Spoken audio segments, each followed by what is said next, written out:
Presented by the all-new 2017 Ridgeline, our newest vehicle and their newest fan.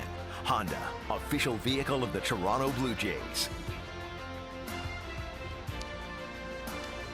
Well, what a day here in New York. The storm passed through last night. The humidity's gone. It's a hot day, but it's a beautiful afternoon for a ball game as the Blue Jays and the Yankees wrap up this three-game series here in the Bronx after that stunning comeback by the Blue Jays last night.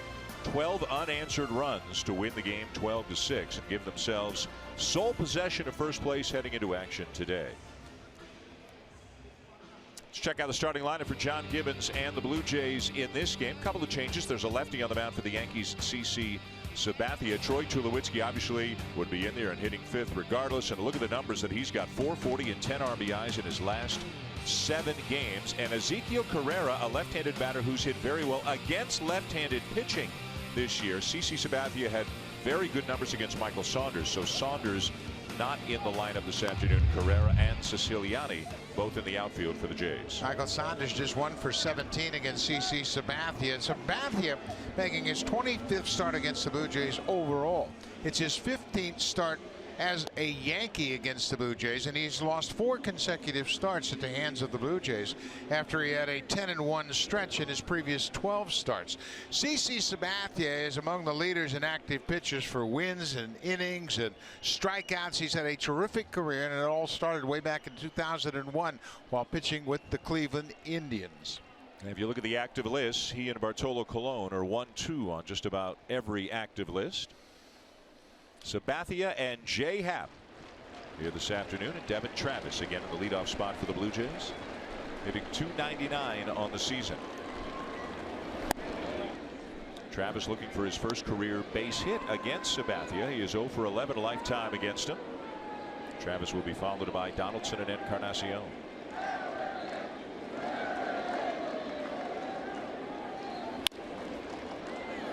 A pop-up back of short. This could be trouble, and it's going to be caught. What a play by D.D. Gregorius, racing out into shallow left center. Terrific effort by Gregorius, and he kind of got twisted around. He was running in. The ball was to his right. And watch his path as he goes to this ball. The ball is always to his right. It's blowing on him, and he has to stay over and makes a heck of a running catch away from the infield. He saves a hit for CC Sabathia to start the game. Derek Jeter was as good as anybody I've ever seen in making this play, but that is right up there with the category of a Jeter play. And CC Sabathia really appreciative of the effort from his shortstop. So Travis retired. That'll bring up Josh Donaldson.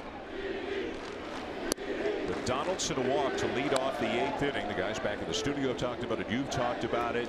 It gets lost a little bit amidst all the home runs the Blue Jays hit in the comeback last night, but that 12-pitch plate appearance resulting in a walk to lead off the 8th inning really seemed to kind of set the tone for what followed. No question at all, and we talked about it at the start of the inning. This is the inning where the Blue Jays have to make up some ground.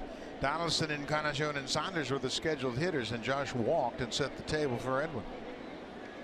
Donaldson 77 walks on the season and an on-base percentage of .402. He walked twice in that inning, and the second one came with the bases loaded.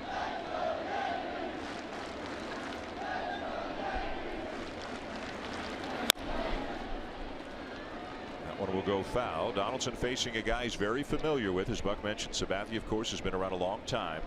36 years of age, broke into with the Indians in 2001, won the Cy Young Award in 2007 with Cleveland, spent a little time with Milwaukee, has been a Yankee since 2009, doesn't have the velocity he used to, was pitching really well when the Blue Jays saw him in May in back-to-back starts. That was about the best that Sabathia, the best stretch that he was in at any point this season, as he strikes out Donaldson for out number 2, and that'll take us to the Yankee defense behind Sabathia this afternoon. Brett Gardner is back. Had been out a few days with a sore ankle, but back in left field. Aaron Hicks moves to center field. Aaron Judge, the rookie, is in right field today. Headley, Gregorius, Castro, and Tyler Austin is at first base. Another one of the rookies. Austin Romine doing the catching for Sabathia. Tyler Austin making his 3rd start at first base, and there's a definite changing of the guard going on here in New York with the Yankees. Austin hit a home run in his first big league at bat on Saturday. He's not played in the last 3 games, so now he is back in at first base as Mark Teixeira played last night, and Joe Girardi's really conscious of keeping Teixeira as fresh as possible. He's got those bad knees, and he rarely plays him day game after a night game. Here's Edwin Encarnacion. He hit a big home run in last night's comeback win. A 2-run shot in the 8th inning that tied the game at 6. His home run is 34th. He's now got 100 RBIs on the season. That leads the majors.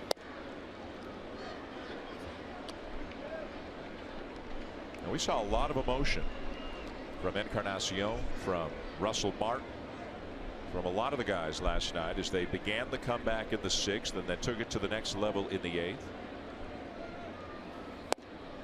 Even Tulowitzki, by his standards, was pretty emotional when the comeback was going on. He had a big part of it as well. Yeah, he sure did, and everybody was really focused on that bench. When they came back after the rain delay, there was an awful lot of focus. They had gotten into their bullpen for the Yankees and felt like there was a chance to come back, but 6-run deficit is a big deficit to overcome.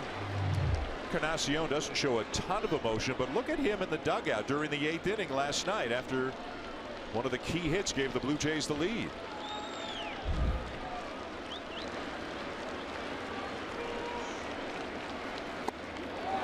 Sabathia with a good first inning. 3 up, 3 down, and a couple of strikeouts to boot. 16-game winner Jay Happ to the mound for the Blue Jays when we come back.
Girardi and the Yankees with a much different look, obviously, after the trades. A lot of young players in the lineup, as you will see momentarily.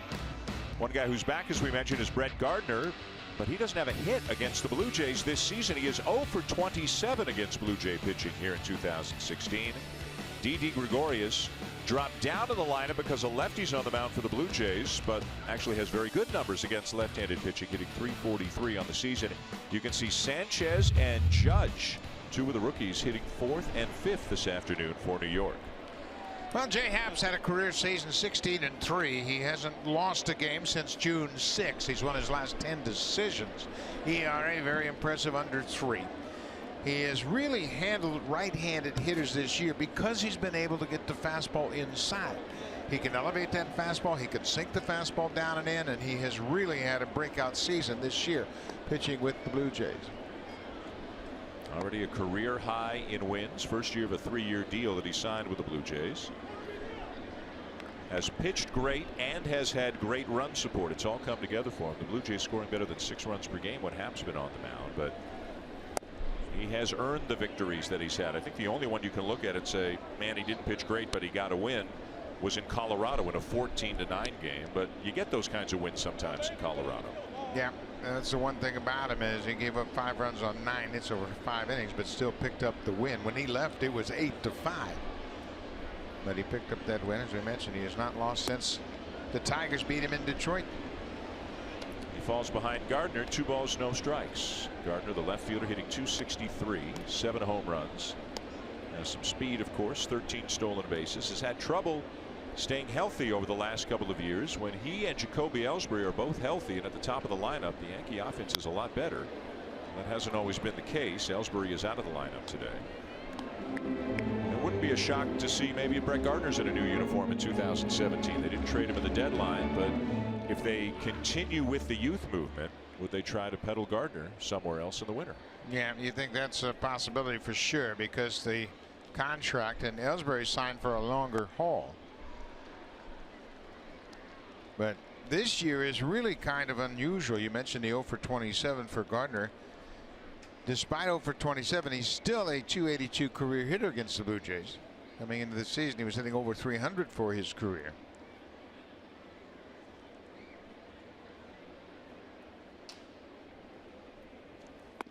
Two is taken low, and it's a full count. Gardner has an .069 on base percentage against the Blue Jays, and he's always been a thorn in their side, getting on base and creating a lot of scoring opportunities. Not the case this season.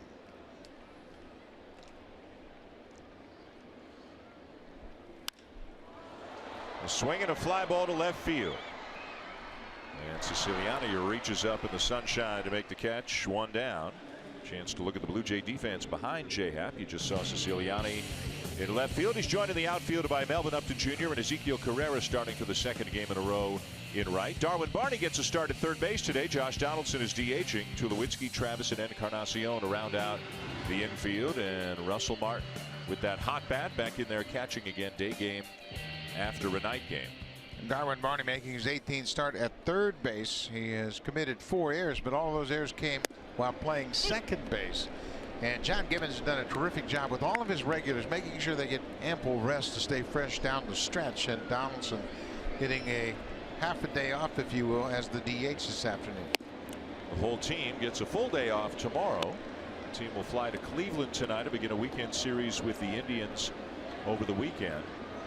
And they've got another off day on Monday, so some rest coming. The Blue Jays actually kind of had a front-loaded schedule compared to some of their competitors, so they've got more off days in August and September, which I think everybody would say is a good thing. The only complication is with the 6-man rotation and the off days, you have some guys pitching once a week right now. Yeah, and I think we're going to see an adjustment probably after this weekend, because they have the off day tomorrow and then another off day on Monday. So I expect there will be adjusting of the 6-man rotation coming up.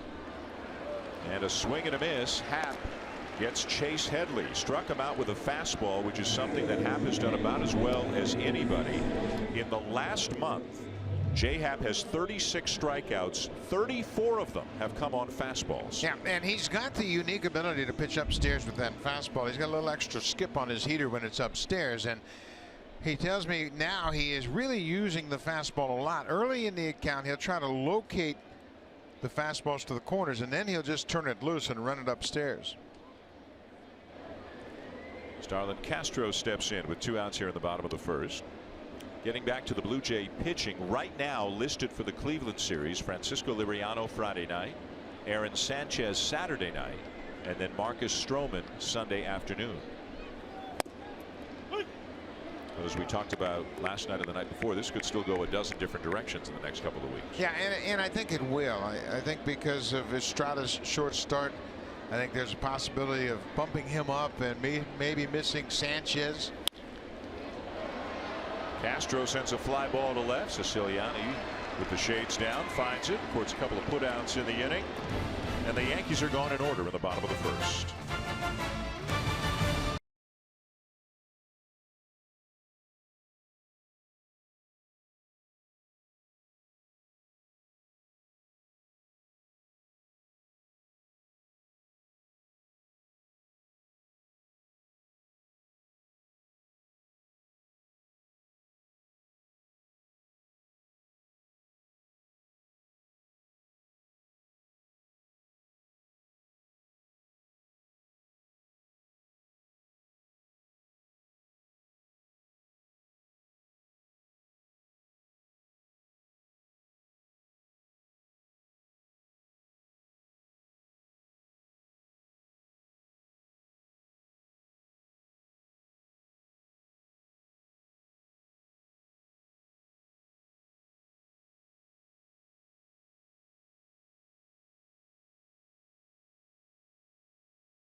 number 11 and 12, and the numbers were so bad early that I think it took a while for people to realize that he was really starting to come around. This isn't just the last couple of weeks that he's been swinging the bat well. No, he has really started to turn around since the beginning of June. You can see his numbers in April and May, and in April he hit 150 in 20 games. In May it wasn't much better, up to 230, but things have really turned around for him. He hit 262 in June, and it led to that OPS of 879 between June and August, and lately it's been a great run for Russell. He's hit 5 home runs in 12 games in August and picked up 8 RBIs during those 12 games. And he's starting to come up with clutch hits, and you know what, he and Tulowitzki have gone back to back twice in the last 3 games, and it's pretty impressive what they've done. Martin, Tulowitzki, and Upton for the Blue Jays here in the top of the second. Both pitchers, Sabathia and Happ, getting the opposition 1-2-3 in the first. And a fastball just on the outside corner. Martin not so sure. You can tell when he exhales a little bit, stares down in the direction of where the ball was, that he may not agree with that call. Maybe just trying to get a call back for his pitcher later on in the game. Changeup from Sabathia misses outside. CC used to be a 97-mile-an-hour guy. Those days are long gone for him, and he appears to have learned how to compensate as best he can with his diminished velocity, but it has not gone all that well for him lately. We mentioned he was in a real groove when the Blue Jays saw him a couple of times back in May. Swing and a miss there by Martin, 1-2, but Sabathia has an ERA over 6 in his last 10 starts. He has a vesting option in his contract. If he does not wind up on the DL this season with a shoulder injury, then his option gets picked up for next year. And it's another that, as the Yankees continue this turnover, Beltran was traded. Teixeira will retire by the end of the year. A-Rod was released but will be paid through next season. Sabathia in all likelihood will be paid through next season. But kind of bit by bit, they're getting younger, they're getting a little more financial flexibility, and then at some point they're going to dive back into the free agent market again. Yeah, absolutely. Sabathia's contract, that vesting option, is for $25 million next year, and he signed a huge contract when he first came to the Yankees. It was interesting, at the time he was a free agent, so was Francisco Rodriguez, and Rodriguez signed with the Mets for $37 million. CC signed for what, $168 million over the course of his contract. So everybody always has the argument of what's more important, starting pitching or relief pitching. I think that was the greatest example of it, because they were both at the prime of their career. Both came out on the market at the same time, and CC made about $130 million more than K-Rod.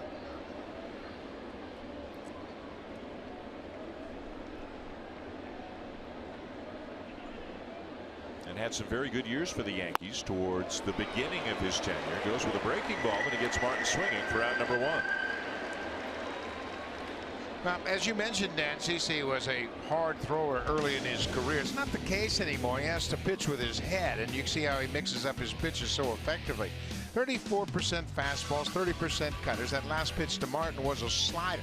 And hit just 218 against CC with that slider. The changeup isn't quite as good as it once was. When you threw 97 and then you throw a changeup, there's quite a separation. That's not as dramatic as it was earlier in his career.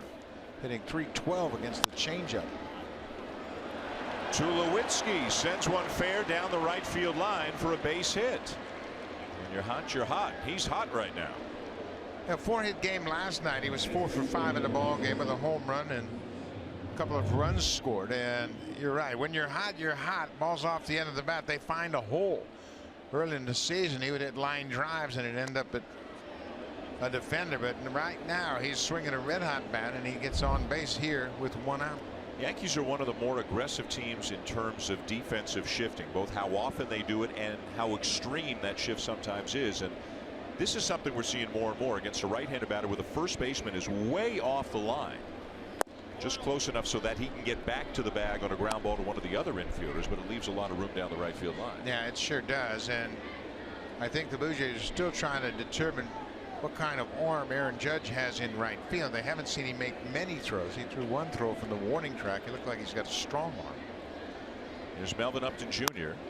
has 3 career home runs against Sabathia. A lot of at-bats against. I mean, he's seen him 57 times in his major league career. Of course, Upton, then known as B.J. Upton, a lot of time with Tampa Bay while Sabathia was already with the Yankees, so they would see each other a lot, being in the same division.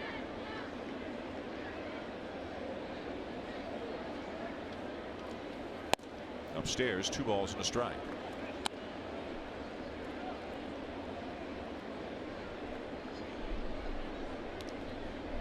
Sabathia better than 200 innings 8 times in his career, better than 190 innings 3 other occasions. He has been a workhorse. Remember the year where he was traded from Cleveland to Milwaukee, 2008, and he finished up the season with the Brewers, and he knew he was going into free agency, but they were in a race, and he kept pitching on 3 days rest time after time in September, which not everybody would want to do when you're going into a free agency year, but he did it and pitched them into the postseason. Was terrific that year. Finished 11-2 with a 1.65 ERA for the Brewers in 17 starts. Kind of did for the Brewers that year what David Price did in the regular season for the Blue Jays last year. Yeah, and another good example of the same type of impact in a free agent year was Carlos Beltran when he went from Kansas City to Houston and had that great postseason, and then parlayed that into a terrific free agent contract with the Mets. I think everybody understood just what a great pitcher CeCe was, and then he pitched on short rest, and that really validated what the Yankees were looking for. An impact pitcher that could pitch you deep into the postseason. It's his 25th career start against the Blue Jays. He is 15-8 with a 3.20 ERA against them lifetime. Upton will take the pitch low for ball 4, and the Blue Jays with runners at first and second with 1 out.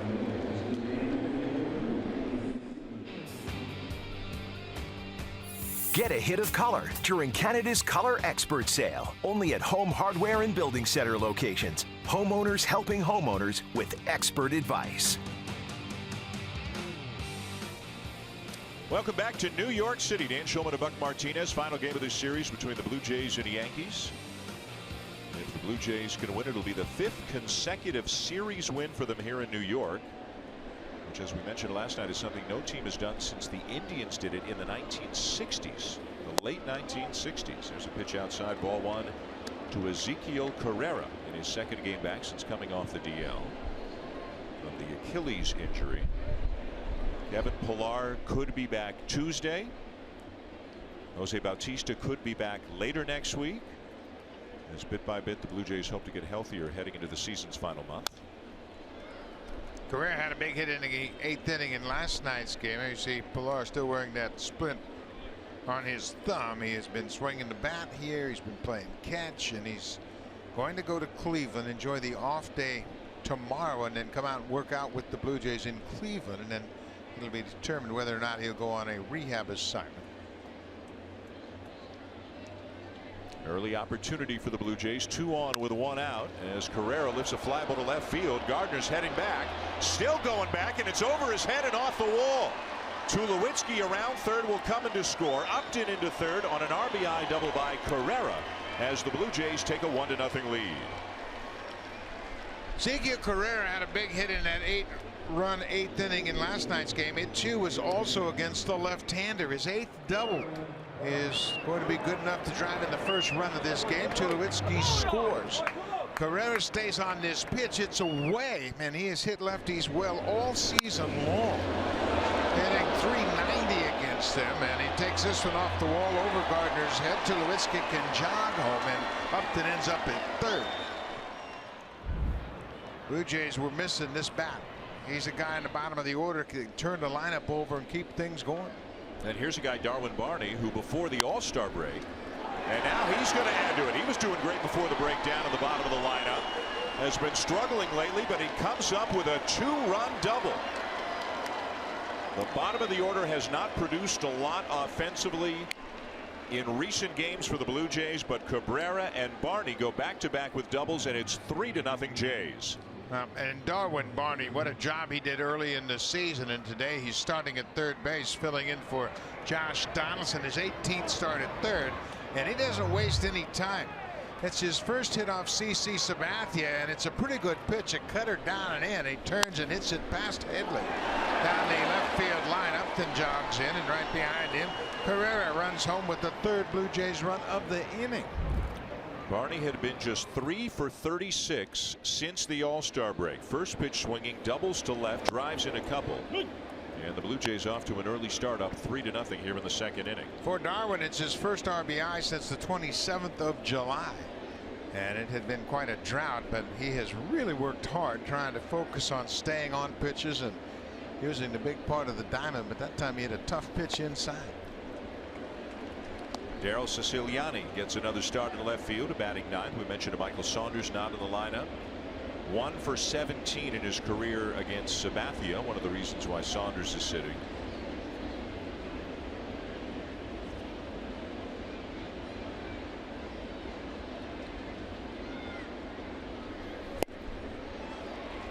And that's all as Sabathia strikes him out on 3 pitches. Well, if you don't think baseball is a game of confidence and momentum, you're crazy. And last night's win really fueled and energized this Blue Jays ball club. They were able to have a big inning to get back in it, a 4-run inning in the 6th and an 8-run 8th inning, and it's carried over into this ball game early against Sabathia. Yeah, their first 14 innings in this series, they didn't score a run. In the last 6 innings, they've scored 15 runs. Strike taken by Travis.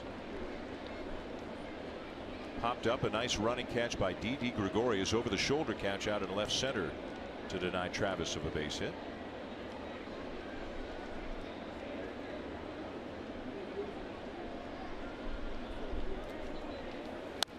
If you're wondering about the Red Sox and the Orioles, they play tonight at Camden Yards. Boston was a winner last night 5-3. David Price will be on the mound tonight for the Red Sox, and it was to have been Chris Tillman for the Orioles, but he's been pushed back to Saturday with a bit of a sore shoulder, and Dylan Bundy, who's been pitching very well for Baltimore, will make the start in his place. The Red Sox and Orioles both 1 game back of the Blue Jays entering play today. Swing and a miss. That's 5 strikeouts for Sabathia through 2 innings, but the Blue Jays scored 3 runs. One comes in on a double by Ezekiel Carrera, and then 2 more on a double by Darwin Barney. 3-0 Blue Jays early.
Gary Sanchez is a big part of that. The youngster from the Dominican Republic took Marco Estrada deep not once but twice last night. 2 changeups up in the zone. Already 4 home runs for Sanchez in 47 at-bats in his major league career, and he's going to get the lion's share of the time behind the plate the rest of the way. Yeah, he sure is. And when you look at the youngest catchers in Yankees history with multi-home run games, Bill Dickey at the age of 22 in 1929 had a multi-home run game. Gary Sanchez at 23 did it in last night's game. And how about Yogi Berra? That's a pretty impressive list. If you're on a list with Bill Dickey and Yogi Berra and you're a catcher, you're in special company. Now he sends a high drive to deep center. Did he do it again? Man, oh man, Sanchez with another home run. And the Yankees are on the board now, trailing 3-1.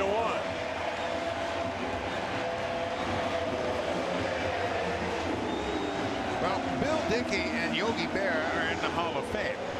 They both wore number 8 for the Yankees, and it's been retired twice. I don't think we're going to retire Sanchez's number just yet, but what a start he's gotten off to.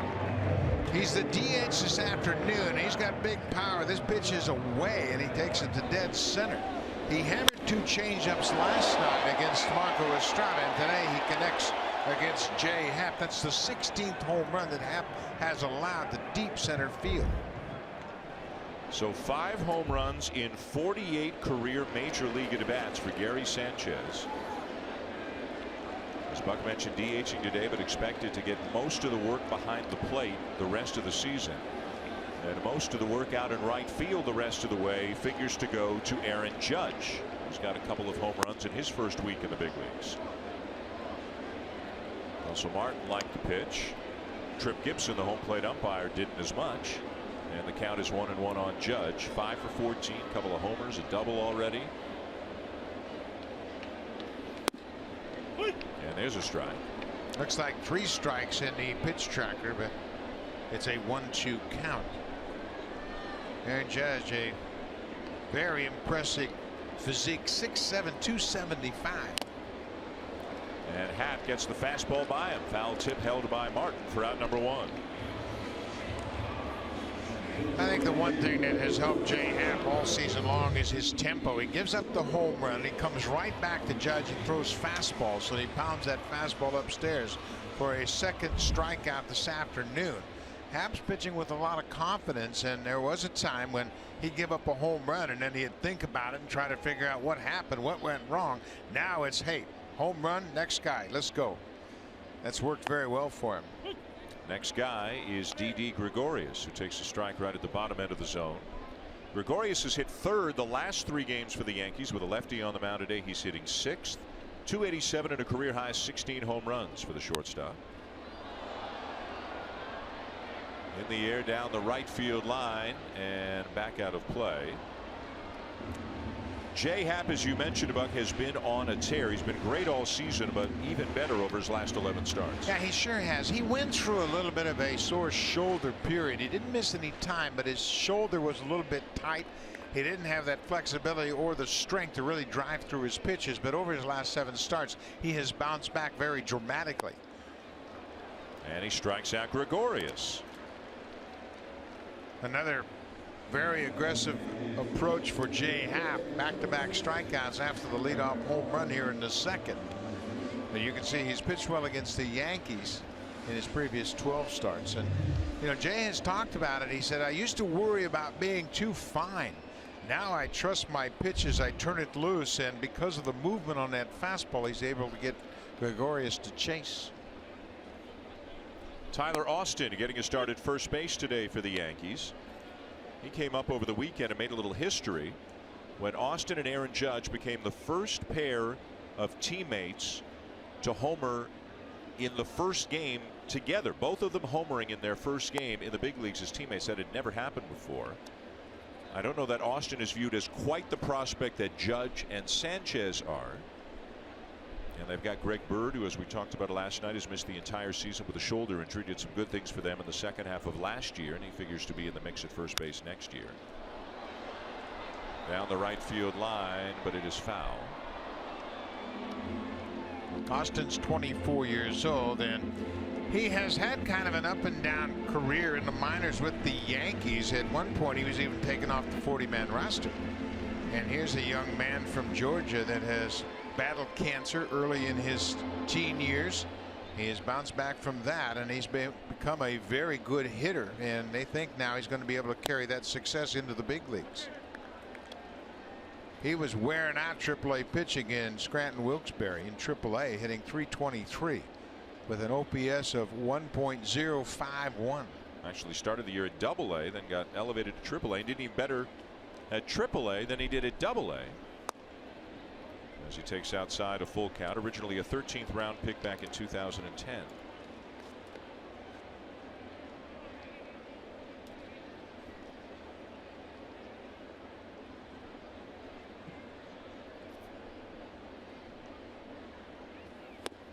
And a swing and a miss. Happ with another strikeout, 4 through 2 innings.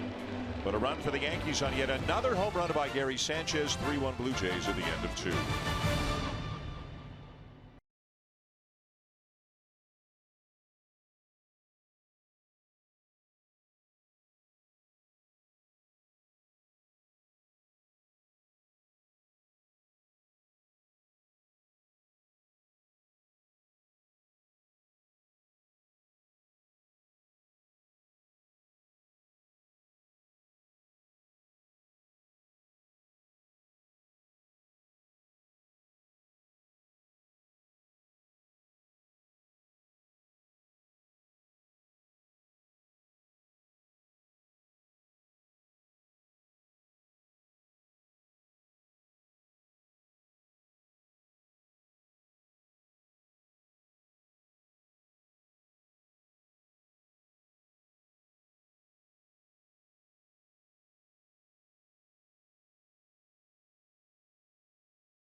Went into the rain delay. The Blue Jays were already trailing 5-0, and as Dan and Buck pointed out, they'd gone 14 straight innings without scoring a run. So the big question is, what happened in the clubhouse during that delay? Who came up with the magical speech? Well, the answer is quite simple.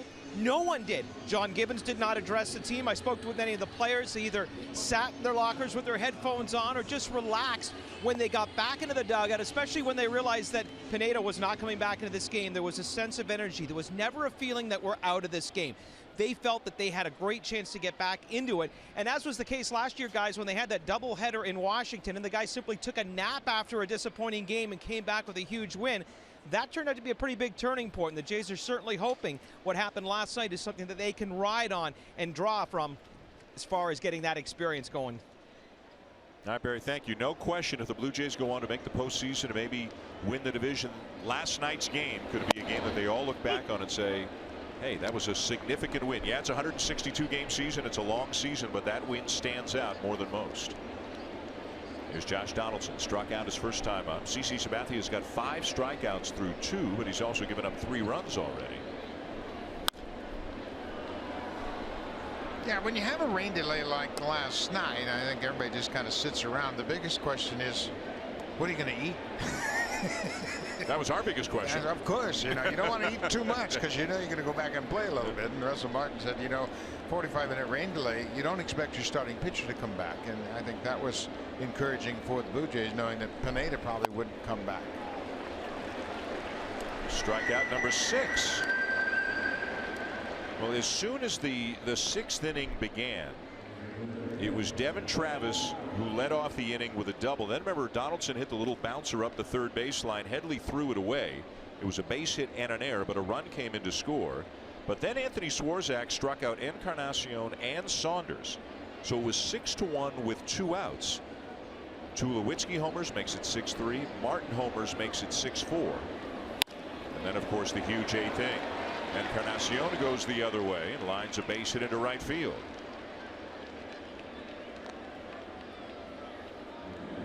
Now you just sense as they got into that bullpen that they were going to be able to come back, and then Tyler Cooper came out and had a clean inning in the 7th with a couple of strikeouts. But when Adam Warren walked Josh Donaldson on that 12th pitch at bat, I think that really encouraged the Blue Jays that they at least were going to tie it up, and it didn't take long for that to happen.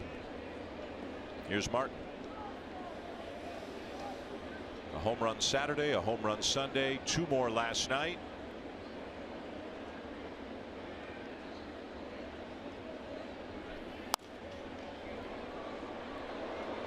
The Yankees defensively basically playing Martin straight up. A lot of times with a right-handed batter, of course, you'll see the second baseman shading right up the middle, and with a runner being held on, the right side of the infield is basically empty. But Martin, as baseball fans know, is terrific at shooting the ball the other way, right and right center. Real keys for him. They come inside on him and get a pitch in under his hands, and the count is 0-2. It's almost unusual today to see a team defending a hitter straight up instead of playing them to pull it all, but the charts obviously suggest that Martin goes the other way as much as he pulls. There's always a lot of discussion about the merits of these exaggerated shifts, and it all depends on your pitcher, I think. If your pitcher's not comfortable with it, I think you're creating some doubts in his mind. You can see there's a big gap from first base to Castro at second. And Martin is very adept at taking that outside pitch and just going with it and driving it through the right side. He can also drive it out of the ballpark in right field. Coming in on him again. Strike three calls. Martin doesn't like the call, but Sabathia strikes him out for the second time today. Now you could see Russell, after he took the pitch, he didn't expect it to be called strike three. He was getting ready for the next pitch. Watch his reaction as the pitch goes past him. He says, okay, that's upstairs. And then he's surprised by the strike three call from Trip Gibson, the home plate umpire. So Sabathia with 7 strikeouts through 2 2/3. Here's Tulowitzki, who got things started last inning with a base hit up the right field line. He would come around to score on a double by Carrera. And then Barney would double home 2 more.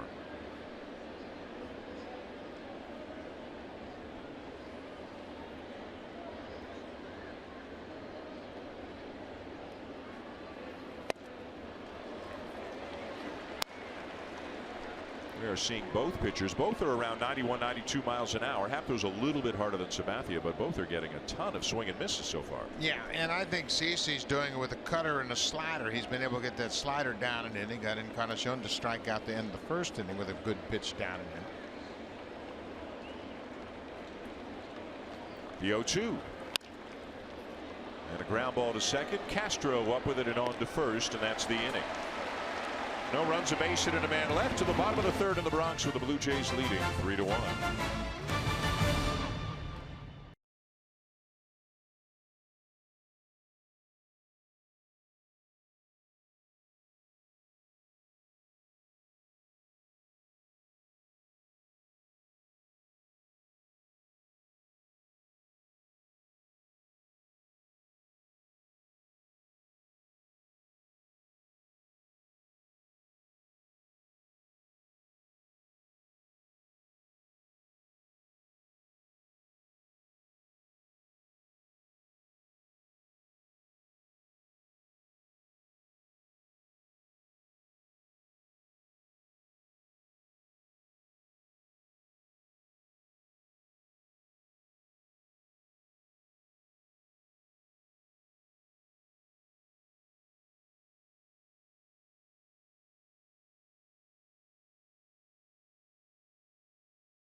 Members, it's that time of the game where we give you a code, you enter it and earn points simply for watching today's broadcast. Today's code is MBJ8005. That entry box can be found on your My Blue Jays homepage. You have till 11:59 tonight to enter the code, and we will have another one for you on Friday. Dan, I get a feeling a lot of people have decided to call in sick today from work and sit at home and watch the Jays. I think that's a very good possibility. A lot of Blue Jays fans are here in the ballpark again this afternoon. Came down for the series. By the end of last night, it was almost entirely Blue Jays fans in the ballpark, and no doubt the Blue Jays will encounter a lot of their fans in Cleveland over the weekend as well. Austin Romine takes a breaking ball for a strike to get the bottom of the third started. Romine getting a start behind the plate. Gary Sanchez DHing. Brian McCann not in the lineup. It may not be under any set of circumstances with a lefty on the mound, but With the emergence of Sanchez and the Yankees playing a lot of younger players, Brian McCann's role kind of feels like it has been reduced, certainly in terms of catching. Yeah, and I think Austin Romine's going to serve as the backup catcher the rest of the way behind Sanchez. Ground ball to shorts, and Romine is retired, 1 down. So Jay Happ, he of the 16 wins and the sub-3 ERA, but check out the ERA since the All-Star break. It's the best in the American League. And Happ certainly has to be in the conversation for American League Cy Young Award. I don't know if there is a front runner, and you could make a decent case for 7 or 8 guys. It is wide open right now, but Jay Happ is definitely one of those guys. Yeah, he sure is. He's 6th overall in the American League in earned run average at 296 coming into this game. He has 16 wins, tied with Rick Porcello for the most in baseball. He's winning games and pitching very well, and as we mentioned, he hasn't lost since June 6th. And you know, in this day and age of all the analytics, the wins are discounted by a lot of people, but I don't buy that. I think that's how you determine who's going to go to the playoffs, by the number of games you win. And every year when you look at the playoff teams, their starting pitchers lead the league in wins, and that's how you get to the postseason. Happ is tied with Rick Porcello with the Red Sox for the American League lead, and in fact the Major League lead in wins was 16. Porcello's ERA is 3.30. Happ's is 2.96. The leader in ERA in the American League, and it's not even close, is Michael Fulmer, the rookie for Detroit, who they picked up in the Yoenis Cespedes deal with the Mets last year. He has just qualified for the ERA title. He's just now gotten to the point where he's got enough innings to qualify. So he hasn't thrown as many innings as a guy like Happ. Same with the number 2 guy, Danny Duffy, who started the year in the bullpen for Kansas City, has moved into the rotation. Number 3 in ERA is Aaron Sanchez. And who knows if Sanchez will stay in the rotation the rest of the way. Cole Hamels is having a very good year. You can't completely write off Chris Sale, although he hasn't pitched as well lately. Makes with a fly ball to center, 2 down. And then maybe the possibility, because there's no clear-cut candidate, Zach Britton is having not a great season as a closer, a remarkable historic season as a closer, and you wonder how much support he will get. Yeah, he's going to get some support. He's got 37 saves, has a bonus save, and he's been nearly perfect in these save opportunities and closing the door for the Orioles. So he's going to get a lot of consideration. But as Jay Happ said after his last start, we've got a long way to go. And Dan, you know this as well as anybody. Momentum has a lot to do with it, and how you finish and the last impression the writers get with the way these pitchers pitch in September is going to have a lot of weight as to who wins that Cy Young Award. And that is why a guy like Corey Kluber, he's the guy charging hard on the outside right now. Former Cy Young Award winner a couple of years ago, and he is pitching tremendously well right now. Got another win yesterday, and he's starting to move up the ranks in a number of categories.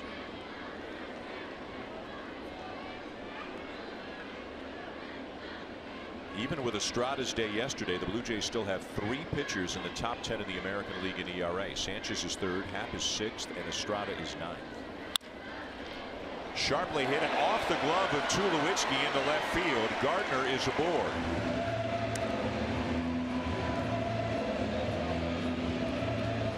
Well, you talked about the importance of wins, Buck, and how some people kind of discount them now, but Happ is the Major League co-leader along with Rick Porcello, Chris Tillman, and Steven Strasburg, each with 15. Yeah, he's had a career season 16-3, and his previous high in wins was 12. But Jay Happ has taken it to another level this year. And Chris Tillman, as Dan mentioned earlier, was scheduled to start tonight for Baltimore, but he's been pushed back to Saturday.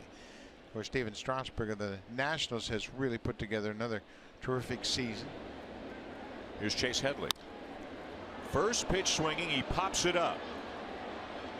Travis making sure everybody knows that he wants it. Makes the play in shallow right, and that's the inning as the Yankees leave a man on. End of 3. The Blue Jays lead 3-1.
on your phone and tablet with the MLB.com at-bat app. Customize at-bat to feature the Blue Jays and stay up to the moment at any moment with scores, news, live game video highlights, and much more.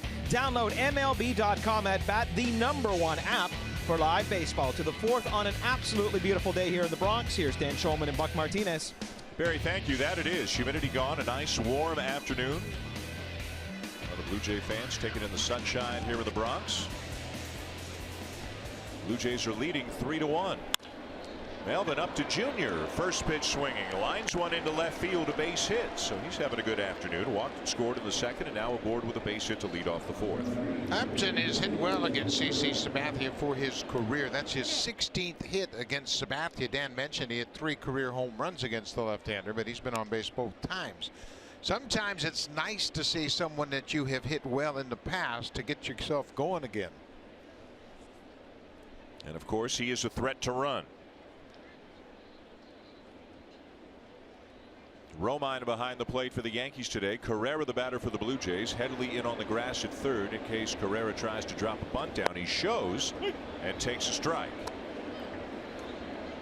Just a little bit of a different feel when Carrera is in the lineup, but I don't think anybody's suggesting he's an everyday player, deserves to play 162 games a year, but with some speed and the ability to put a bunt down and a contact hitter, it just gives this part of the lineup a bit of a different feel. It gives the defense a pause, makes them think, well, he might bunt here, and when you get defenders indecisive, that's when they lose some of their lateral range. And now you can see with 2 strikes, Headley is backed up without the threat of a bunt. Carrera uses the whole field, as we saw his first time up. He had a ball over Gardner's head off the wall in left field. He's quick with his hands. He can hook the ball, but he has hit well against left-handed pitching all season long.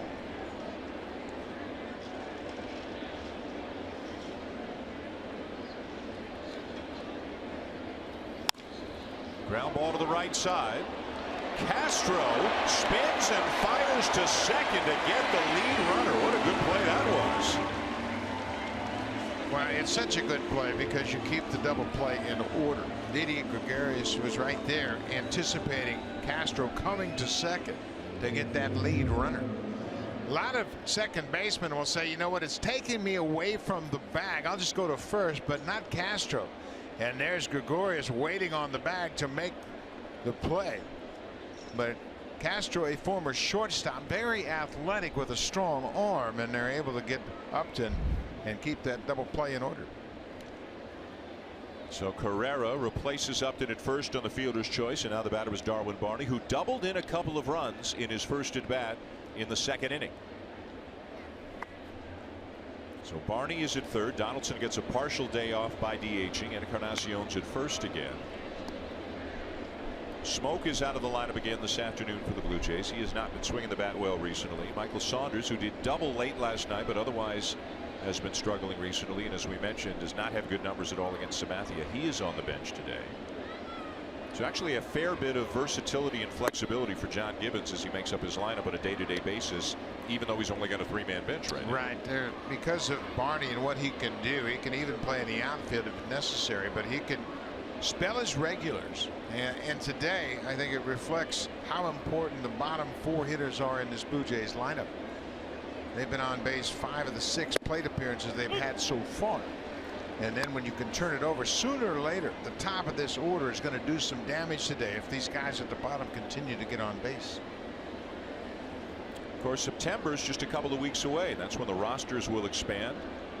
And the Blue Jays, like everybody else, will be adding some bodies.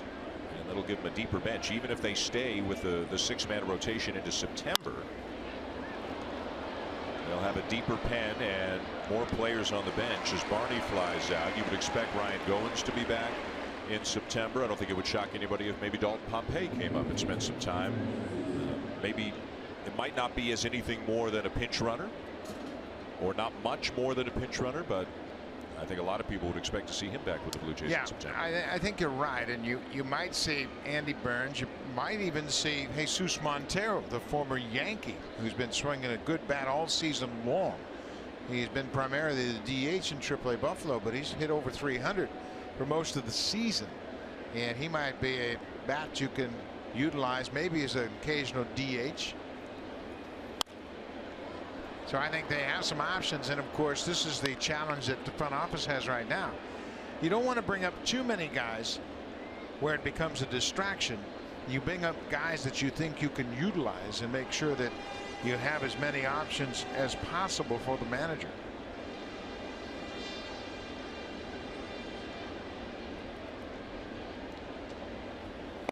One of the funny things is if you go into the home clubhouse at Fenway Park, which is so ancient, of course, and the clubhouses were much smaller than they are in the new ballparks. When the Red Sox get to September and they call up guys, there's no room for them. There are no available lockers in the clubhouse, so they just put some temporary ones right in the middle of the room up against some posts or something like that to try to find enough space. But it is jammed in there between the media horde that exists in Boston and the extra players in September. It's like being on a subway car at rush hour in the Red Sox clubhouse in September. Yeah, it's always kind of funny to go in there and look at the clubhouse in September.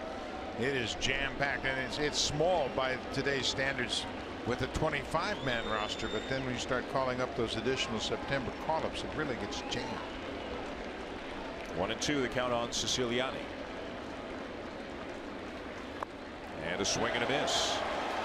Sabathia with strikeout number 8 to the bottom of the 4th. 3-4-5 for the Yankees. The Blue Jays leading 3-1.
To Cleveland for a 3-game weekend series with a division leading the AL Central leading Indians.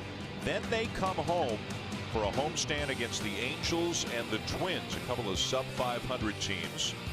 And after that, we don't show it this far ahead, but after that, Buck, a trip to Baltimore for a big series. Yeah, absolutely. And those 2 off days are going to be pivotal in just how the Blue Jays move forward with their pitching. And I think John Gibbons probably weighing some options as to how he can keep his starters as fresh as possible, given the fact there are 6 starters in the rotation right now, and they have to deal with an off day on Thursday and one more on Monday. Starlin Castro leads off the 4th inning for the Yankees. The Blue Jays up 3-1. It'll be Castro, Sanchez, and Judge. Castro flied out to left field his first time up.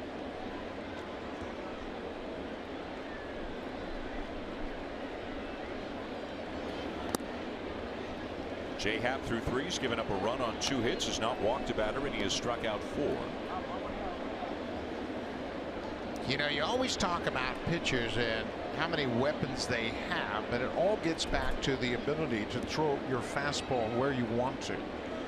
J. Happ is one of the pitchers that throws the highest percentage of fastballs in the majors. Bartolo Colon throws nearly 90% fastballs, and that's been his MO since he got to the big leagues. Aaron Sanchez is 2nd with 74%, and J. Happ is 5th, 70% fastballs. So you make quality pitches with your fastball, it's still the best pitch in the game. Hit well down the left Castro lines one to deep left for his 15th home run of the season, and the Yankees are back within a run.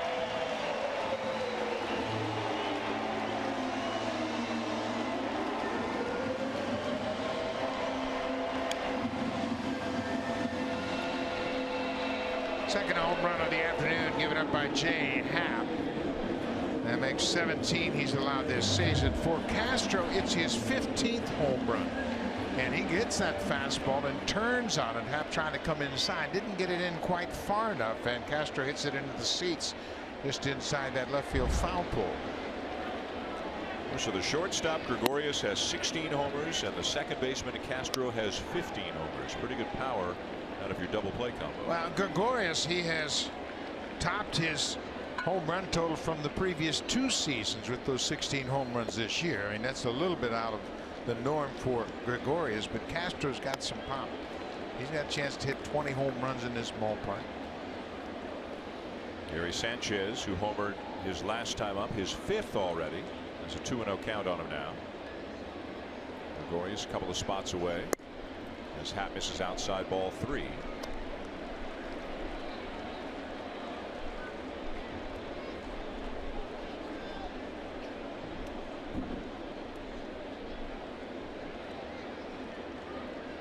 No guarantee he's taking here 3-0 the way he's swinging the bat right now. Looks at a strike. Sanchez, as we've mentioned, is 23 years old. He's 6'2", listed at 230 pounds, and we watched him catch the first 2 games. He moves around very well behind the plate. And he'll draw the walk. Well, earlier in the game, top of the 3rd inning, after Josh Donaldson struck out, it was his 2nd strikeout, he came back to the dugout and was unhappy and threw his bat into the dugout. And manager John Gibbons, we're seeing this for the first time as well, went and had something to say to Donaldson. And it got a little bit heated between the two, it appears. Donaldson giving it back. Josh Thole got in there. Justin Smoke got in there as Donaldson was hot about either the strikeout or what Gibbons said to him. But that's a little beyond your normal manager-player conversation in the midst of a ballgame. Yeah, it sure is, and obviously we have no idea what the conversation was about, but you saw Tulowitzki, Thole, and Smoke all intervene, making sure Josh didn't get any closer to John for both of their sake. Hey, it's the dog days of August. These things happen. You know, these guys are together since early February, and you know, tensions are high right now. There's a lot at stake, and everybody's a little bit on edge.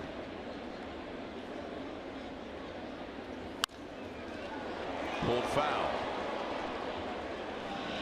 Aaron Judge now with a count of 1-2 on him. But I don't think there's any manager in the league that gives the players more leeway than John Gibbons does. I mean, he just kind of stays out of the clubhouse, doesn't really interfere with what they do, lets them do whatever they want, lets them dress however they want, and all he's concerned about is how hard they play the game, and they have played hard for him. And a swing and a miss as Happ gets Judge for his 5th strikeout of the afternoon. But as laid back as John Gibbons is 99% of the time, 1% of the time it could go the other way. He is fiercely competitive too. He just doesn't bring that out unless he feels he needs to bring it out. No, he's extremely competitive, and we have seen this in the past with players, and he had a couple of confrontations with players. Ted Lilly, of course, they had a confrontation underneath the dugout at Rogerson a couple of years ago. But you know, and that's the way it is with most people. Be careful of the quiet people, because once you get on the wrong side of them, it'll take them a long time to calm down. Gregorius with a bouncer to second. Double play. Travis to Tulowitzki to Encarnacion to end the inning. 3-2 Blue Jays at the end of 4. It's now time for a Blue Jays Central update. Here are Jamie Campbell and Kevin Barker in the Samsung broadcast studio.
game in the U.S. like so many are here today.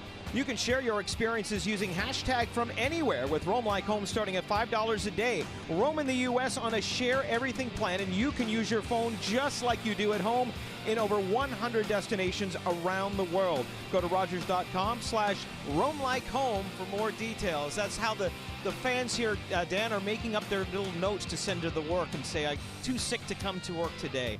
Hashtag Roam Like Home. I might lead the country in roam like home. I roam like home all the time.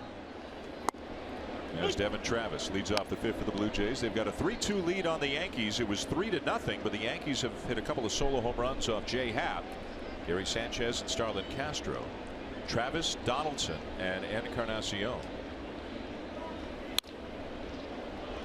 Hot shot from his knees. The throw is wide, and Travis is safely across as Gregorius made a great pick and then just lost his footing on the spin. And you can see him looking behind him to try to figure out what he slipped on. Well, it rained here last night, of course. We had a long rain delay, and just at the back end of the dirt, you can see Gregorius is now over to check on that turf. But he lost his footing. A terrific grab on that tough hop. And then when he went to plant his right foot, it slipped out from underneath him. It should be an infield hit for Devin Travis as Gregorius throws from his knees. Can't get much on the throw, and Devin beats it out. And it is indeed scored an infield hit for Travis. And now here's Donaldson, who struck out in both of the bats today.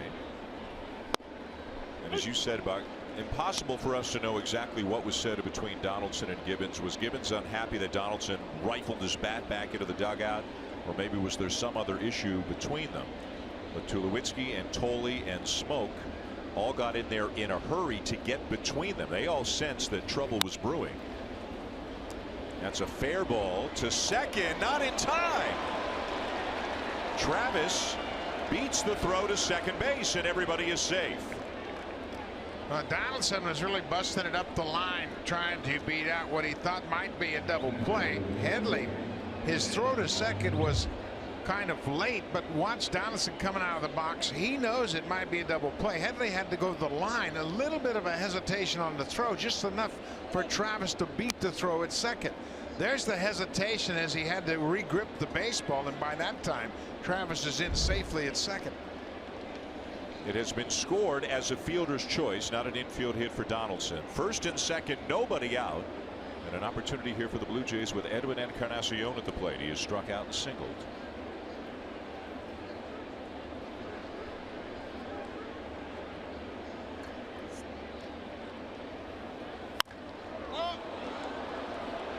Popped up back of third. Headley giving chase.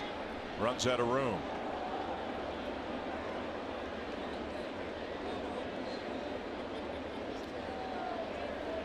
Edwin hit a base hit his last time up through the right side of the infield into right, and we mentioned that. Look where the first baseman is, Tyler Austin. First and second, nobody out. Now he can play as far off first base as he wants to because there's no concern about breaking up a double play. So I think this is an unfair advantage to the defense because he can take away a hit from Encarnacion because he doesn't have to hold the base runner at first close to the bag and try to keep that double play in order. Ground ball to third. Headley steps on the bag. High throw down the right field line. Donaldson will come to third and be held there. Encarnacion is at first as the Yankees get just one when they should have had two because of the throwing error on Headley. That's the ninth error charged to the third baseman. He had plenty of time. He takes this ball right to the bag, steps on third, and then airmails the first baseman. Encarnacion is safe, no problem at all. He had to take one more step off the bag. He didn't get enough push off of that base, and he airmails the throw to first over the head of Austin, and that allows Donaldson to go to third on the air. So fielder's choice E5. And the Yankees are helping the Blue Jays out here this inning. Can the Blue Jays take advantage? First and third, one out for Russell Martin.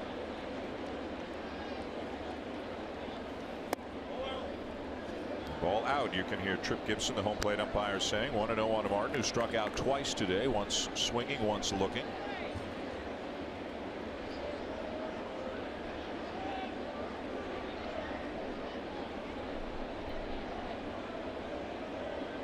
So Donaldson's at third, Encarnacion is at first. And Martin sends one off to the right foul. Yeah, Russell in this situation, you could see he was trying to hit that ball to right field.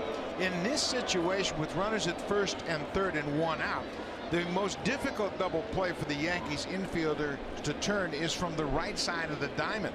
So Russell's got a big hole to shoot for on that right side. He's got to stay inside this ball, and if he hits a grounder, try to keep it on the right side of the infield. And you can see he's closed up that front side now, and he's thinking about something away. Until he gets 2 strikes, he can't even offer it that inside pitch. Force CC to throw you away. Get something you can drive the other way.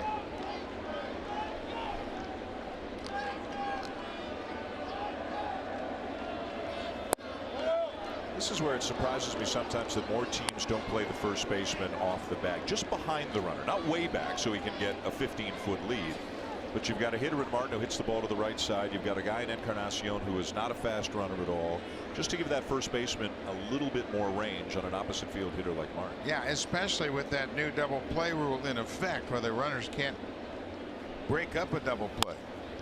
And there it is, a base hit into right field. In to score on the play is Donaldson. Encarnacion around and on his way to third. Give Martin an RBI single, and it's 4-2 Blue Jays. Boy, that was a perfect at bat for Russell Martin because of the way he's swinging right now. He had the confidence to wait for a pitch he could drive the other way. He didn't offer anything inside. Sabathia throws a pitch out over the plate, and Martin just takes it the other way. This is a thing of beauty right here. An RBI base hit to right field. Martin picks up yet another RBI against the Yankees, and he gets one of those runs back.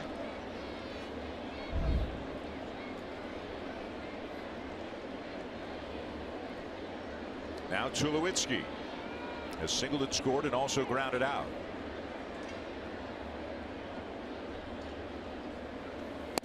Up and away, ball 1.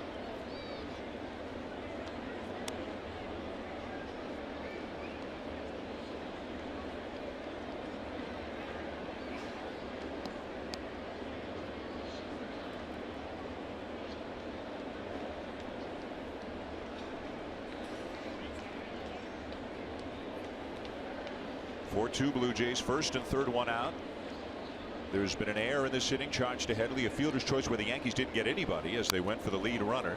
Russell Martin taking advantage with an RBI single. Meanwhile, activity to a certain extent in both bullpens. Benoit has thrown a couple of pitches, but he's still got his warm-up on it. It doesn't make sense that he'd be up in earnest this early, but he is on the mound right now and has thrown a couple of times. Yeah, this is just kind of a get up and see how I feel situation. You can see the other bullpen. It's like Parker stretching in the background there.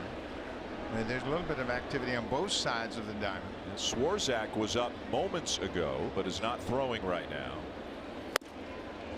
Tulowitzki out in front, and the count is 1-2.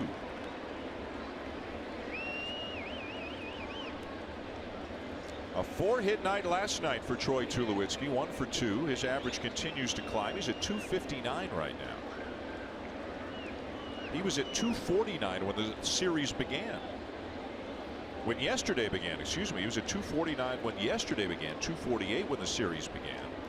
He's 6 for 10 in the series. But he strikes out here.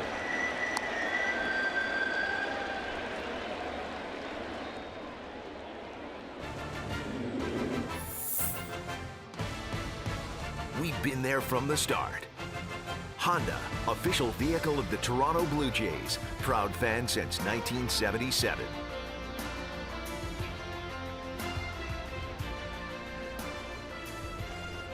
So back in New York on this beautiful afternoon with Buck Martinez. I'm Dan Shulman. It's a 4-2 lead for the Blue Jays over the Yankees. Top of the 5th inning. A run in here this inning on the RBI single by Russell Martin. And here's Melvin Upton Jr. A walk and a base hit so far today. Sabathia has tied a season high with 9 strikeouts. And he's done it 4 2/3 this afternoon, although he's on the wrong end of the scoreboard.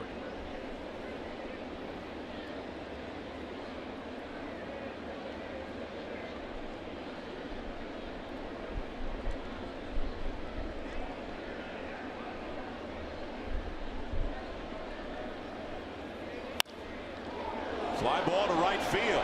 Pretty good wood on this one. It's gone. Melvin Upton Jr. with his first extra base hit as a Blue Jay, and it's a 3-run homer to blow it open here in the 5th.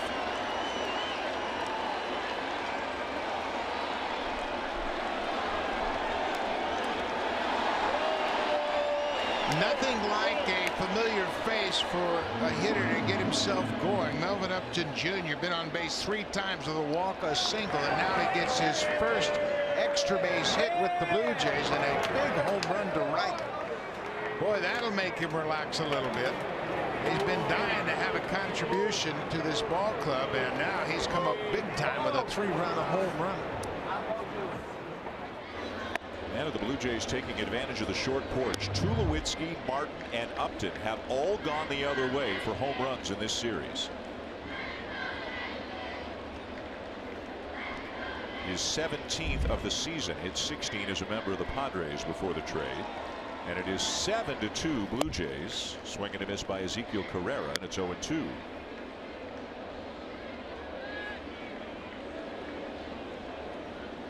And this could have been a much, much different inning had the Yankees played cleaner defense.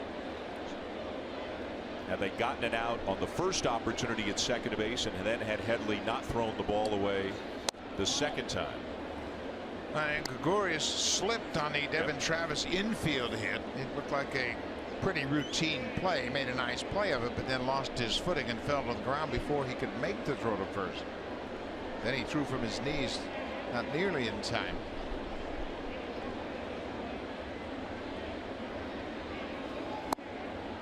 Breaking ball low, 2-2 on Carrera, who's had an RBI double and has reached on a fielder's choice.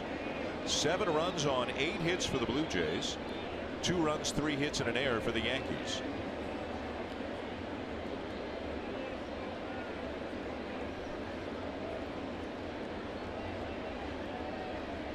Now the 2-2 upstairs in a full count. Carrera's been on base twice. Upton's been on base twice. Barney's been on base once of the 2 times he's come to the plate.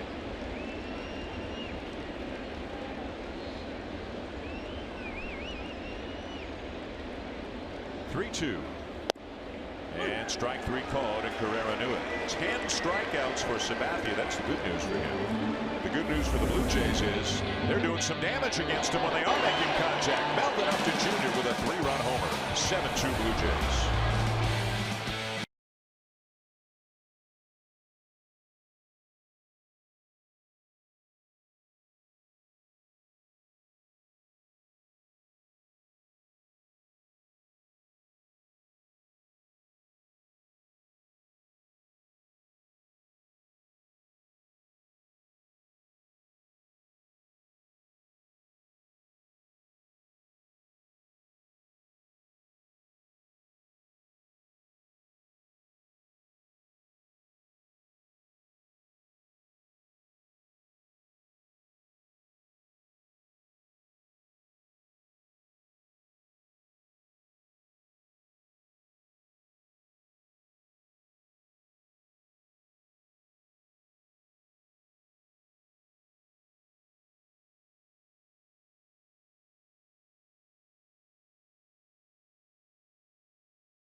Are you a top-tier member of a travel rewards program? Well, WestJet will match your status and treat you like gold. Learn more at westjet.com/ get gold. Guys, I was talking to Brooke Jacoby yesterday about Melvin Upton Jr., and he said, I don't want to mess with his swing, because as was the case last year with Ben Revere, and everyone talked about the hitch, he'd been doing it for so long. He had success. He felt Upton, like Revere, was trying too hard to impress his new team. Just let him go, and eventually he'll hit. And we're seeing that here today.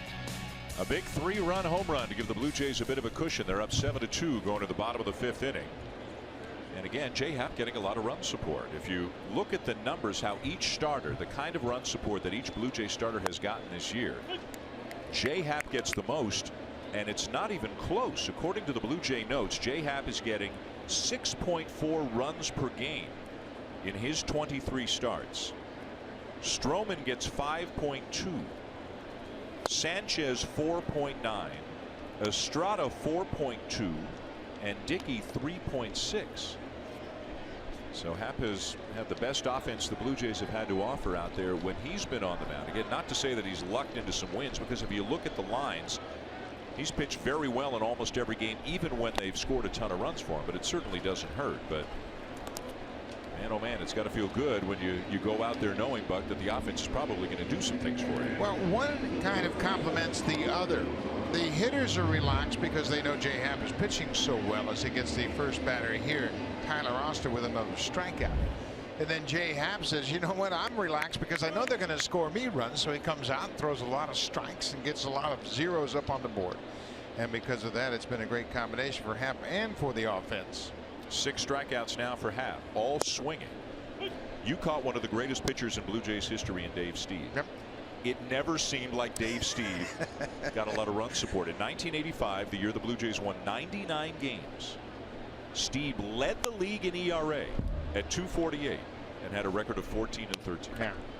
We didn't like it. That's hard to do. You didn't like him, so you didn't see it. We weren't going to score any runs for him. You know what happens when you have guys like Steve? I think the other team understands how tough runs are going to be that afternoon, and they just really buckle down. And he was matched up against a lot of good pitchers as well. And I think that was it. I mean, I have said this on the record many times. Dave, in my mind, was the finest pitcher that ever wore a Blue Jays uniform. And he was dominant. Had he pitched in his prime for the 92-93 team, I think it'd have been a 25-28 game winner. The great defense, his ability to shut down other teams, and the marvelous offense they had, I think he would have been a terrific winning pitcher. Another strikeout for Happ, number 7, as he gets Romine. Boy, what a groove he is in, not just today, I mean all season long. Just looks so comfortable and fluid out there on the mound. Well, I think, you know, we see him more often than you do, but you said it early on. You said, look how relaxed he looks. Look how comfortable he looks. He's pitching with confidence right now, and he knows he commits to a pitch once he gets the sign from Russell Martin, and it's free and easy. There's a ground ball hit to third. Barney up with it and on to first in time to get Hicks, and that's a very quick 1-2-3 inning for Happ here in the bottom of the 5th.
6th. That is our next Fan Friday Festival presented by Bacardi. The band that night, Winter Sleep. The patio opens at 4:30, weather permitting, and then it's Blue Jays baseball, the Twins and the Jays. Go to BlueJays.com for tickets. Now back to Dan and Buck. All right, Barry, thank you. Well, here's Tim Leeper making friends, the Blue Jays' personable first base coach. He just tosses the ball up into the stands, but this is the guy who's really nice. The Yankee fan who says, you know what, okay, a Blue Jay coach tossed it. I'm an adult, you're a kid. You tried for it, I got a bigger reach, I'll give you the ball.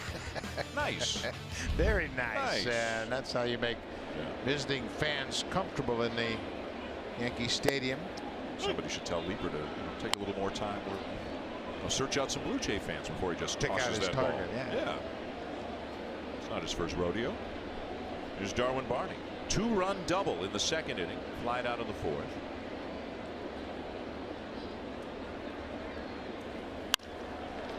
Now he drives the ball to left center field. This is down for a base hit. Big turn by Barney, but he'll be content with a long single, his second hit of the game. Well, Darwin Barney, you can see the big divot he kicks out of the turf. As we mentioned, it rained here yesterday. Barney thinking about the possibility of extra bases, loses his footing right there, and he may have missed the first base bag, but Gardner got over to cut the ball off and keep Barney from advancing to second. But he is swinging the bat well again this afternoon. 2 for 3 so far. Here's Siciliani. No activity in the Yankee pen right now, and maybe this has a lot to do with what the Blue Jays did to the bullpen in last night's game. They roughed up the bullpen. The Yankees actually made a roster move before today's game, sent Chasen Shreve down to the minors, a left-hander, and called up right-hander Kirby Yates. Yankees have had 7 innings of relief in the first 2 games of this series. Siciliani tried to drop a bunt down. They do have an off day tomorrow like the Blue Jays do, but obviously today Joe Girardi must have gone into it with a mindset of taking one for the team if need be by Sabathia. Now it looks like the phone might be ringing down in the bullpen. There's a little bit of stirring down there.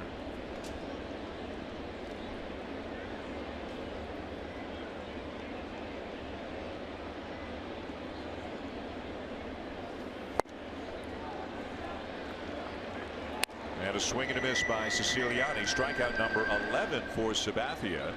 And it is the guy we just talked about, Kirby Yates, who was called up today as Shreve was sent down to the minors. The Yankees might do this more than any other team. The Blue Jays have done it a fair bit this year. But send a guy down to get a fresh arm up, and then you could send that guy down, bring another guy up a few days later. They really go back and forth between the big club and their AAA team in Scranton Wilkes-Barre a lot. Here's Travis. Yeah, the big qualifier in your ability to make those frequent roster moves is you have to have pitchers have options.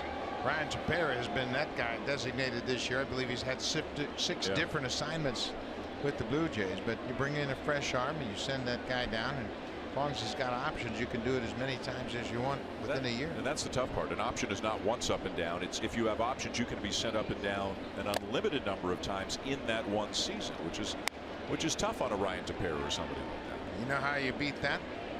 You pitch better. That's what David Price said when he first came on the Blue Jays last year. You don't like it, pitch better. Ryan Tepera back and forth 6 times between Buffalo and Toronto. Has appeared in the last 2 games. Had a good inning last night.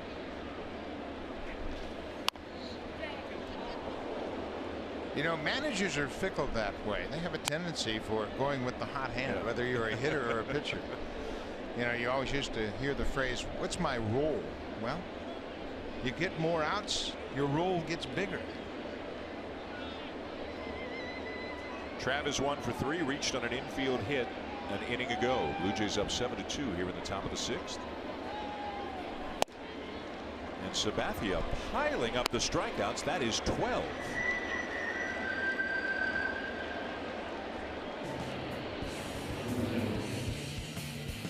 Get a hit of color during Canada's Color Expert Sale. Only at Home Hardware and Building Center locations. Homeowners helping homeowners with expert advice.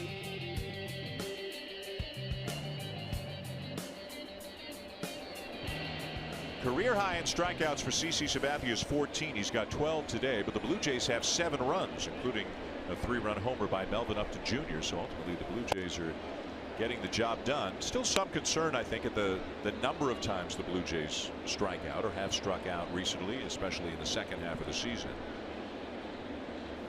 Well, of course, they had 22 strikeouts in that extra inning game in Houston on the 1st of August. Struck out 58 times in the 4-game series against the Astros. Josh Donaldson is 0 for 3 today. A couple of strikeouts, a fielder's choice, has scored a run, and had a verbal altercation in the dugout with manager John Gibbons back in the 3rd inning. We showed you the video of that a couple of innings ago. Some teammates had to get between Donaldson and Gibbons, and all appears to be calm since then.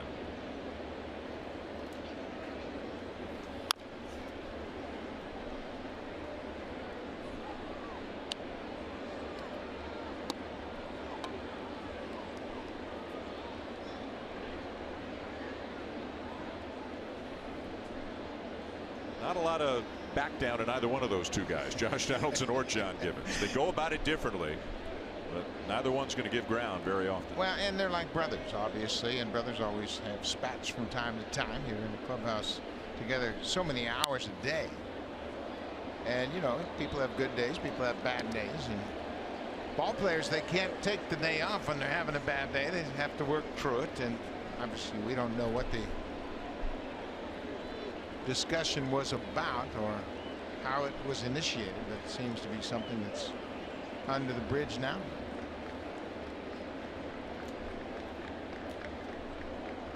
Two and two the count. Runner at first, 2 down.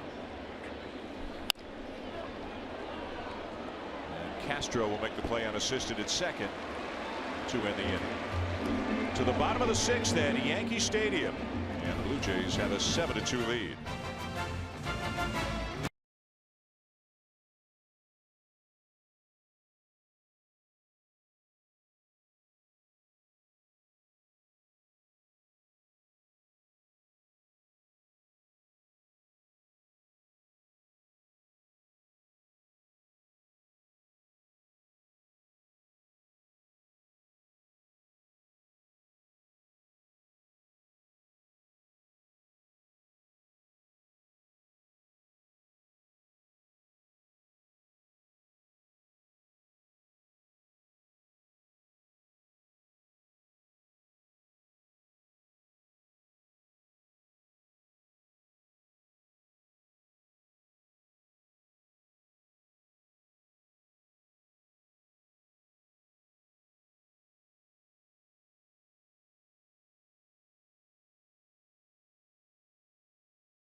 Well for the Blue Jays, but maybe more concern after that last half inning. Buck, what happened on this swing? Well, he really gets jammed, and you can see how he gives into the pain of that right hand. What happens is when you get a ball down below the barrel, it just jams that handle into the gap between your thumb and your index finger. And he did this earlier in Boston, and it looked like he took himself out of the game, and he has had trouble with this in the past, and he really got sawed off. So DeMarlo Hale, he's the bench coach, and he will let the next man know that he's going to have to be the DH. Michael Saunders is getting the information that Josh not going to continue in this game. And we saw it earlier in the season when he jammed himself so bad he could barely grip the bat. And it looks like that might be the case again this afternoon. Well, hopefully it's a short-term thing, and with the off day tomorrow, that it's not something that hampers Donaldson into the Cleveland series. They're already playing without Bautista and Pilar. Top of the order for the Yankees: Gardner, Headley, and Castro here in the bottom of the 6th. J. Happ looking to become the first 17-game winner in the major leagues. Tulowitzki in time to get Gardner. A fine play. I shake my head every time I see Tulowitzki throw out a good runner like Brett Gardner, because he has to throw on the run. He's got a tremendous inner clock, knowing exactly how fast each batter is, and watch how quickly he unloads. And he's got that unorthodox style, but it's nothing but strikes. And Encarnacion over at first appreciates how accurate Tulowitzki is, because that allows him to stretch straight toward the ball and make a good play on a very fast runner. It's the one part of the ball club that probably still doesn't get talked about enough, is how much better this team is defensively than it was 2-3 years ago. No question about it. With Donaldson and Tulowitzki on the left side, Devin Travis and Encarnacion, and Edwin has played very well defensively at first base. And then when they put Smoke in late in games as a defensive replacement, it even gets better. But Edwin has played very well defensively. I have no problems whatsoever with his glove over at first. He's made some exceptional plays on defense. 2-1 the count on Chase Headley, who has struck out and popped up. Headley had a couple of plays in this game that have really helped the Blue Jays score some runs. A hesitant throw to second on a potential force out allowed Devin Travis to beat the throw. Now he drives one to deep left field. He got all of this. Headley with home run number 11. And it's 7-3. Well, Headley gets one back, but as we mentioned, he was a contributing factor in that 4-run 5th inning. He also made an error in that inning, but now with his 11th home run, 3rd home run the Yankees have hit off J.M. And thank goodness for that offensive cushion. Just the second time this season that J-Happ has given up 3 home runs in a game, and have it against the Orioles back in June. All solo shots today for the Yankees: Sanchez, Castro, and Headley.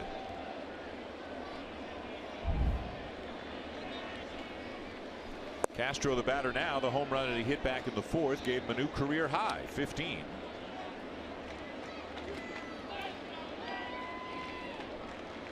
No sign of any activity in the Blue Jays bullpen. A very low pitch count for Happ, who has been throwing a lot of strikes. Just 68 pitches through 5 1/3. He has walked 1 and struck out 7.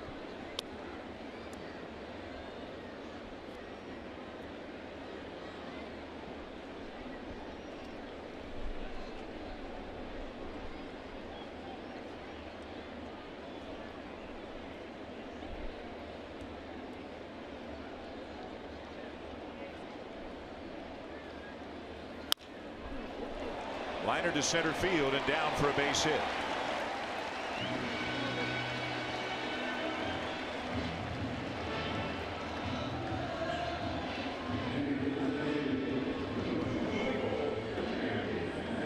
So a 7-3 lead, 70 pitches through 5 1/3.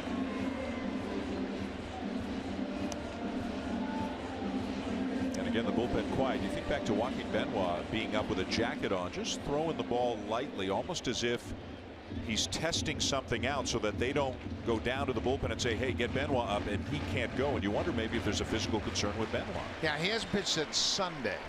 And of course, last night the bullpen was terrific, as Scott Feldman gave them 3 very important innings late in the game. Feldman came out and really did a nice job of keeping the Yankees in check. He pitched 3 innings, allowed a run on 3 hits. But I think the fact that Benoit was up throwing in the middle of the game, he was playing catch, but I think it was a matter of just testing something, whether it was a hand, a shoulder, we're not sure. But generally, when you see a pitcher, a relief pitcher, throwing early in a game, and he had his jacket on, so he was just testing something out to see how he felt. Jason Grilli's pitched 3 of the last 4 days. So we'll have to see if he's available. Roberto Osuna obviously is available. Blue Jays looking to get a win and then get to Cleveland, enjoy the off day, and hope they can get healthy in time to start that series against the Indians. And there's strike 3 called, and no argument from Sanchez as Happ picks up number 8.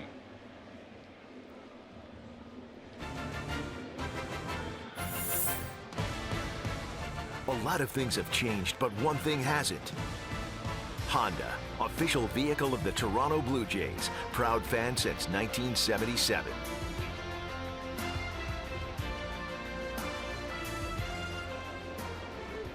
Now, Joe Biagini's not throwing yet, but he is stretching. So obviously the phone rang and he was told, start getting loose. If we need somebody, you're the guy. Yeah, obviously they would like to get 7 innings from Jay Happ. Joe Biagini pitched here on Monday night, and he has really pitched well. Biagini in Monday night's game threw 27 pitches in 1 inning. Loaded the bases and got out of it. Aaron Judge, the batter. Still a ways to go in this one. 2 down in the bottom of the 6th. The Blue Jays 7 and the Yankees 3. The big hit of the afternoon, the 3-run homer by Melvin Upton Jr. Gave the Blue Jays a bit of breathing room.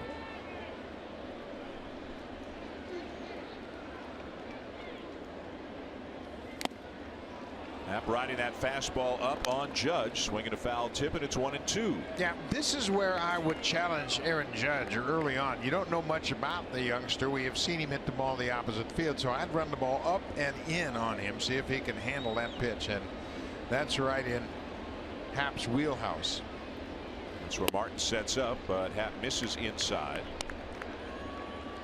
Guys this big, you don't want to let him get his arms extended. You're right, and especially because he can hit the ball away so well. And you know what, you see guys and you make general observations, say, well, he looks like he can handle the ball away. Let's see how he can handle the ball inside.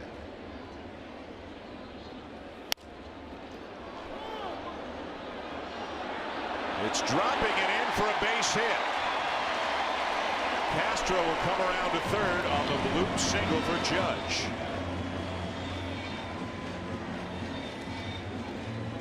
Well, that ball tied him up, obviously. He got jammed, but he is so strong, he's able to fight it off and flare it into right. Happ trying to throw the ball up, missed and got it down, and Judge dumps it into right field in front of Carrera. And Castro goes first to third. And that base hit has changed the situation. Biagini is now throwing in the pen. Happ facing the left-hand hitting D.D. Gregorius. A couple of right-handed batters are due up next, but remember there are some lefties on the bench today for the Yankees, including Ellsbury and McCann, and the switch hitting Teixeira. Yeah, and I think you want to keep Jay Happ in there as long as you can to keep those left-handed bats on the bench. You don't want to bring McCann and Ellsbury in here and then bring Teixeira in, who can all reach the seats in right without much problem. If you can get Happ through the bottom of the order, they won't pinch hit for Gardner, Headley, Castro, Sanchez, the guys at the top. But can Happ pitch well enough to navigate his way through the next inning or so and get through the bottom of the lineup? Ground ball to short. This will help. And that will end the inning. So the Yankees strand a couple. They do get another run, and at the end of 6, the Blue Jays now lead 7-3.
is done a season high 12 strikeouts, but he also surrenders 7 earned runs. Yeah, the strikeouts really came in bunches for CC. He struck out 2 in the first inning, got 3 in the second, but gave up 3 runs in that second inning. And the Blue Jays came up with some timely hitting. Melvin Upton Jr., a thorn in Sabathia's side throughout his career, had a big day with a 3-run home run, and now they'll go to the bullpen. First up for the Yankees, Kirby Yates, who was just recalled from AAA before this game.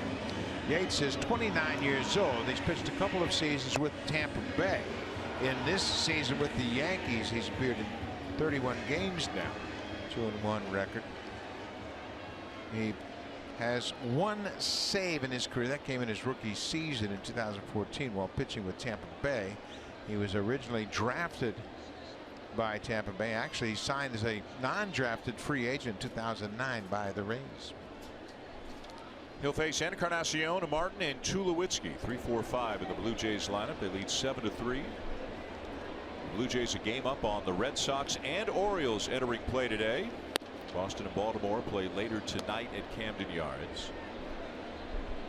Boston then goes to Detroit for a 4-game series, but it's a day game tomorrow. A night game tonight in Baltimore and a day game to open up a series in Detroit before they play Friday night. And we did a little digging, and apparently the Tigers have a promotion called Grandparents' Day. So they're going to have a day game to get all the grandmas and grandpas out there, as many as they can, for an afternoon game in Detroit before they continue the series on Friday. That's a first for me. I have not heard of a Grandparents' Day, but we grandparents appreciate it. I think it's a good idea. You know, we don't stay up very late at night, so it's always nice to have a day game. I'll tell you, I'm not a grandparent. I'd love to have a day game. Go to sleep earlier. The Orioles will be home over the weekend to Houston. And the Blue Jays, of course, are headed to Cleveland. There's a strike, 2-2 to Encarnacion, who has struck out, singled, and reached on a fielder's choice. Edwin is 1 for 7 against Kirby Yates.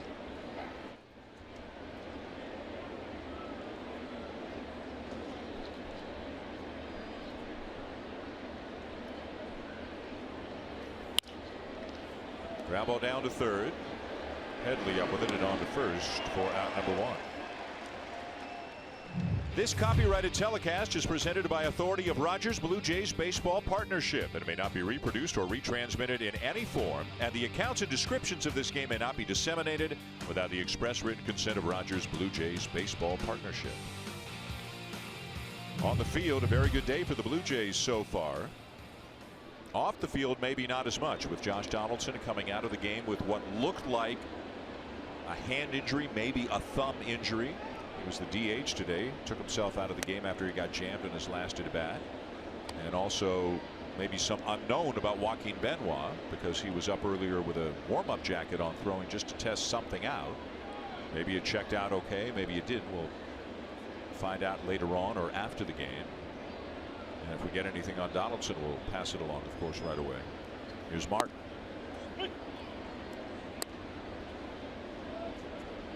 Yeah, you always hear players talk about, well, I'm not 100%, but I'm good to go, and that's where we are in the season. And Josh Donaldson has played with this thumb injury early in the season, and it certainly bothered him as a hitter. And then you remember he had a calf injury early on, and Darwin Martin had to play third base as Donaldson was forced to DH. Then he got hit by a pitch from Liam Hendricks, and that bothered him for a while, although it didn't cause him to miss games. Then, of course, he got hit by a pitch in the face in Kansas City, and still didn't miss any games, but he has been dinged up all season long, and now that thumb injury, it appears as though he got jammed, and that was the root of the problem that caused him to leave this game. The 2-2 to Martin. Outside, a full count. Martin with an RBI single his last time up. He's 1 for 3 overall. John Gibbons, Pete Walker looking at the Yankees bench possibilities, where they are in the lineup, how they want to structure their bullpen today against the Yankees. Fly ball down the right field line, but it's foul. Yeah, this is a challenge for the manager and the pitching coach now, because you look at the Yankees bench, and as you mentioned earlier, they've got Ellsbury left-handed bat, McCann left-handed bat, Teixeira the switch hitter. And you're looking at the spots where they may pinch hit. It would be Austin, Romine, Hicks, bottom of the order. Top of the order, they're not going to do much pinch hitting. So you have to manage where you are in the Yankees lineup as well as manage those bats on the bench. And Martin lines the ball into right center, a base hit. He is locked in. Well, during this current hot streak for Russell, I can't remember him hitting a ball to left field. Everything he has hit has been to center and to the right of center, and he stays on this pitch. It's up out over the plate, and that is such a good approach. He stays square to the ball, takes it right back up the middle, and ends up with his second hit of the afternoon. So a 1-out single brings up Tulowitzki, who's 1 for 3. And as we mentioned, 6 for 10 in the series. He's hitting .258 on the season right now as he takes high ball 1.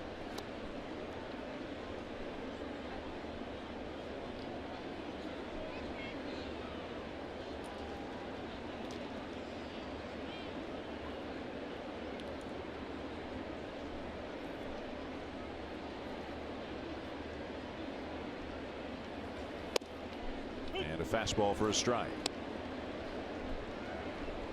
Well, with Biagini stretching, and he was throwing a little bit, the game plan today may be Biagini to Cecil to Osuna. Cecil comes in handy against the Yankees with some of the left-handed bats that they've got. Yeah, I think you're right, and this is how you have to manage your bullpen. We talked about managing the other team's lineup, but if they got a call from the bullpen and said, hey, Benoit can't go today, so you alter your approach. You see Biagini's still standing by. He's already loosened up. Now Cecil has gotten up. He's going to start to loosen up because Brett Gardner is the 4th hitter in the bottom half of this inning.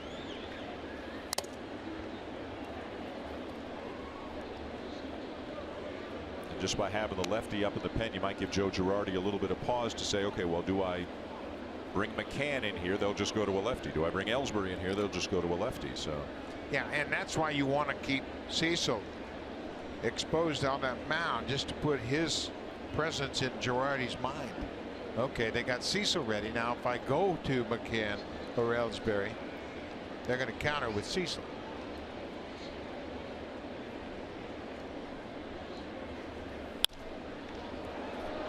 Tulowitzki jammed just a bit as he hits a fly ball to center field. 2 down. Drive of the Game is brought to you by Honda, official vehicle of the Toronto Blue Jays, proud fan since 1977. In the 5th inning with a couple aboard, Melvin Upton Jr. gets his first extra base hit as a Blue Jay, his 17th home run of the season, but it's his first home run in a Blue Jays uniform, and he is 2 for 2 today with a walk against CC Sabathia, a fellow in which he's had success in the past against. And for Upton, that's his 4th career home run against CC Sabathia. Upton 2 for 2 with a walk in this game as he swings through the first pitch from Yates. It's 7-3. A 4-run lead for the Blue Jays, but boy, it feels like John Gibbons would love a couple more. Just given how far there is to go, some of the uncertainty in the pen. Happ's given up 3 home runs today. You can never have enough of a cushion.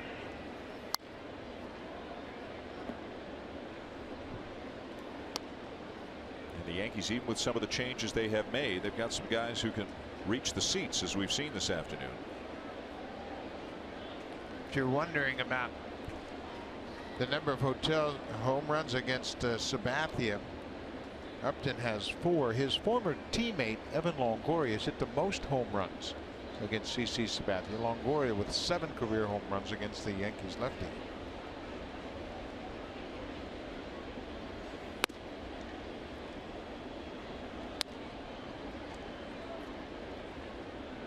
Upton and Longoria were quite a potent duo while playing for Tampa Bay, especially in that World Series season, and they had a terrific run in the postseason. They were kids then.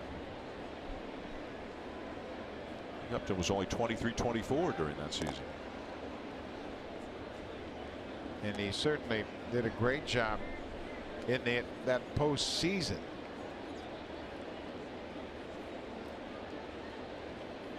That was in 2008. He had 3 home runs against the White Sox and 4 home runs against the Red Sox. And then Philadelphia changed the way they pitched to Upton. They pitched him inside and really baffled him throughout the World Series. He ended up with no home runs and just 1 RBI after hitting 7 home runs and driving in 15 runs in the first 2 series. Well, Martin's feeling pretty frisky over at first base right now, either trying to get the head of Kirby Yates or maybe legitimately thinking about stealing a base. He was way off the bag there. Well, I think what he was doing was he was getting a walking lead, and if Yates hadn't have stopped, he would have taken off for second. He certainly got Yates' attention. 1-2, and a swing and a miss by Upton to end the inning. 7th inning stretch in the Bronx. Blue Jays 7 and the Yankees 3.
Formality, but he's not actually out of the game until that spot comes up again, and somebody, presumably Saunders, will pinch hit for him. 7-3 Blue Jays going to the bottom of the 7th. Bottom third of the order: Tyler Austin, Austin Romine, and Aaron Hicks scheduled. J Happ is on the mound.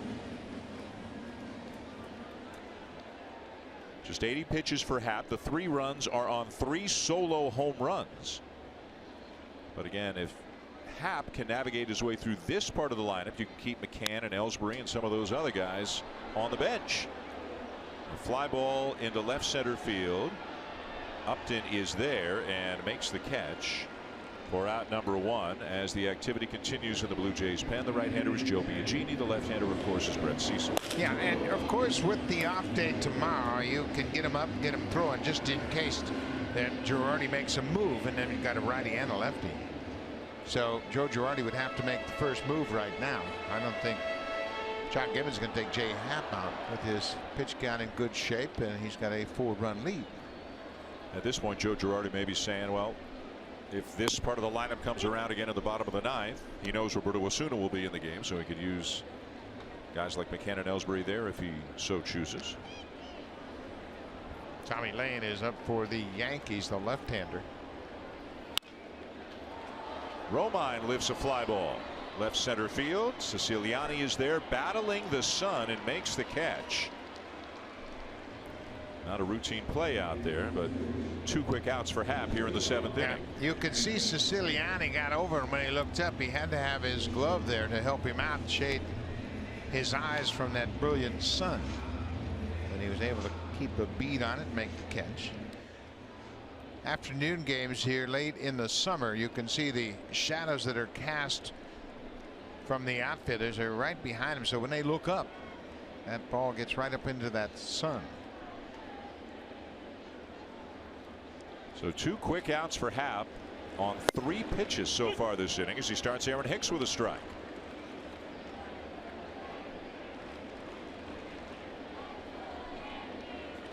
Happ's given up 6 hits today. He's walked 1 and struck out 8 as he looks for win number 17, trying to become the first 17-game winner in the big leagues this year.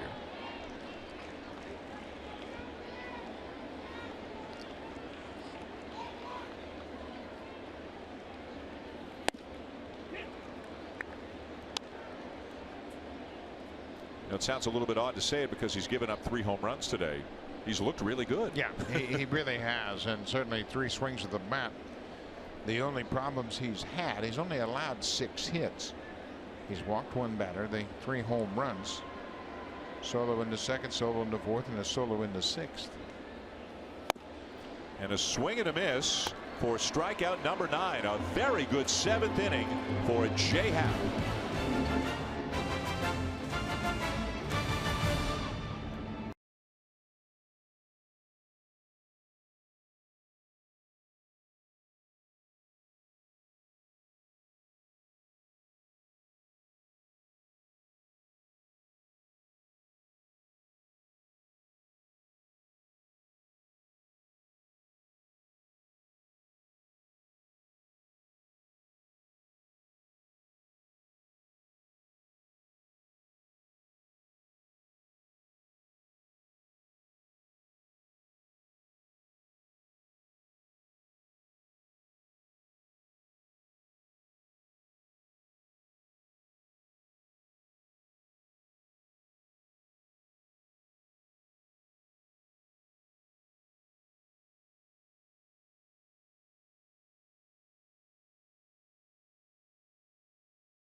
A lot has changed in 40 years, but one thing hasn't. Honda, proud fan since 1977. Official vehicle of the Toronto Blue Jays.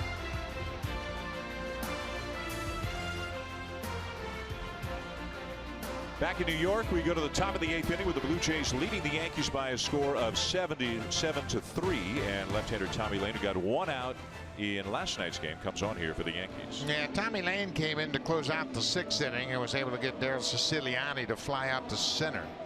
Those are his numbers combined between Boston and New York. He was designated for assignment, and the Yankees picked him up, put him right in their bullpen.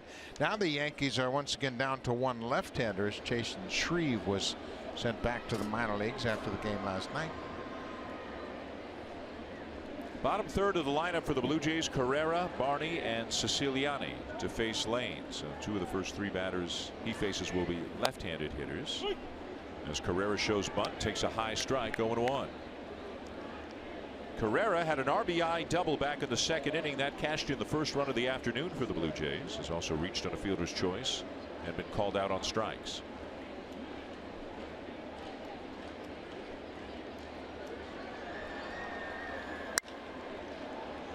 Sends it to left field. Gardner racing over towards the line will make the catch. Well, of course, so much significance in every game right now with the kind of race going on in the American League East. The Blue Jays a game up on both the Orioles and the Red Sox, 2 teams who will play each other again tonight. David Price starts for the Red Sox, and Chris Tillman was the scheduled starter. It'll be Dylan Bundy, as Tillman was scratched from that start. Bundy will take his spot. Tillman pushed back to Saturday. And tomorrow Boston will go into Detroit to play the Tigers. Matt Boyd will pitch for the Tigers. Boston has not yet announced a starter for that game on Thursday afternoon. Well, for the Red Sox, Stephen Wright, the knuckleballer, has had such a good season. He's gone on the DL with a jammed shoulder. Suffered while running the bases. Came on as a pinch runner, dove back into the bag and injured himself. And then Eduardo Rodriguez left a game with a tight hamstring, so they're a little bit thin in the rotation right now. Their pitching was not the strength of that team to begin with. Yeah, especially starting pitching, and I think that's a big concern for Boston. Everybody's got their problems right now, including the Blue Jays, with 2 of their regulars on the disabled list. And now Josh Donaldson has taken himself out of this game with an apparent hand injury. As Barney strikes out for the 2nd out.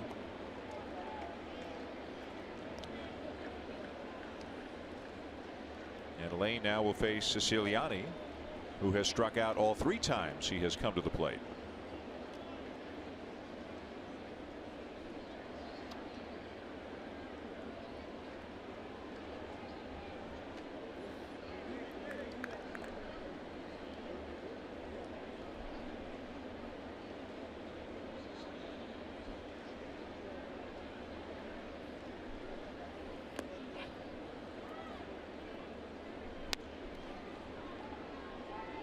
So Jay Happ still sitting in the dugout. We didn't see any sign of John Gibbons going over and giving him a fist pump or anything like that. So it looks like he may be coming back out for the 8th inning. He's only thrown 87 pitches through 7 and has a 7-3 lead. Meanwhile, in the bullpen, look who it is. It was the guy who was up with a warm-up jacket on a few innings ago, evidently testing something out, and maybe he's testing again, or maybe this is throwing in earnest. But Biagini and Cecil sat down, and now Benoit's throwing again. Yeah, I think he's getting ready to pitch in this ball game, and I have not seen him throw during a game prior to getting ready to come into a game, so that was a bit unusual. We'll have to check out and make sure that he was indeed testing something. But Jay Happ in line for his 17th win of the season.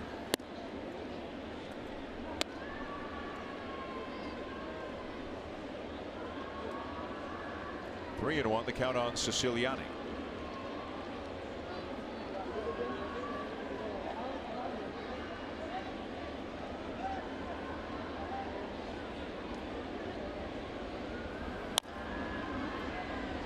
Some other games going on this afternoon. Tampa Bay leads San Diego 2-0 in the top of the 8th. The Cardinals have a 4-0 lead on Houston in the bottom of the 4th, and Washington and Colorado are just underway. Everything else happening tonight, including that Red Sox and Orioles game.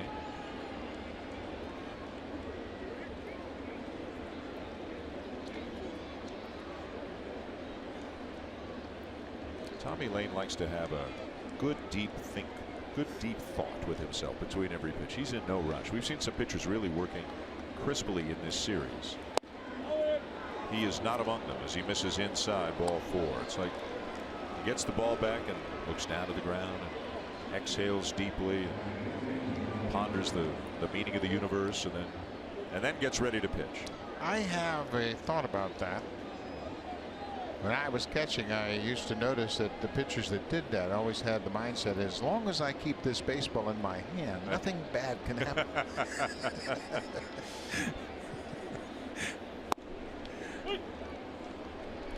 It's amazing how different the pace is. You know, Mark Burley obviously worked as quickly as just about anybody in modern baseball. David Price is one of the slowest workers, and you wouldn't think that given the success and the stuff, but Price actually is way near the other end of the spectrum. Very, very deliberate. Of course, the impact of Burley has helped Estrada work quicker. It's helped Happ work quicker, and it really helps the infielders. You know, look at the infielders standing around behind Tommy Lane there. Any day now. We've been standing out here all afternoon. I think I get it a little bit more for a starter because they tend to throw 4 pitches. Most relievers only throw 2. We're having a Romine there after that pitch. I think he got hit with the follow through. Oh. As you see the infielders kicking it to dirt, wandering around, and they like to work fast. Watch the follow through of Travis as he comes all the way around, and that bat clipped him on the wrist. It hit Romine as Travis always takes that top hand off the bat. Strike 3 call to end the inning. So we're moving to the bottom of the 8th here in New York. Will Jay Happ come out one more time?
Team shop for your Toronto Blue Jays. New 2016 authentic jersey with the 40th season sleeve patch available now. Get yours today at jshop.ca. To the bottom of the 8th, here is Dan Schulman and Buck Martinez. And Barry, Jay Happ is back on the mound. Only twice this year has Jay Happ gotten an out in the 8th inning. He went 7 1/3 against the Twins in May, and he went 8 2/3 against the Giants in May. He will endeavor to get some outs here in the 8th inning. He's got Benoit warming up behind him. The Blue Jays in possession of a 7-3 lead here, and Happ looking for win number 17. Top of the order for the Yankees as Brett Gardner looks at a strike. 88 pitches thrown by Happ, 59 of them strikes. He has walked 1 and struck out 9. Yes, he's been touched up for 3 solo home runs, but he has pitched awfully well. Got some run support. Melvin Upton Jr. with a big 3-run homer. And Happ's been doing what you're supposed to do with a lead, is pound the strike zone and force the other guys to hit their way back in. Yeah, he has been great all afternoon, and he's gotten the run support that has allowed him to be aggressive. And despite the 3 home runs, he's got a comfortable 4-run lead working in the 8th. You mentioned that game in San Francisco, and Happ really pitched well. He was trying to complete the game and just couldn't get that final out. 8 2/3. He threw 111 pitches.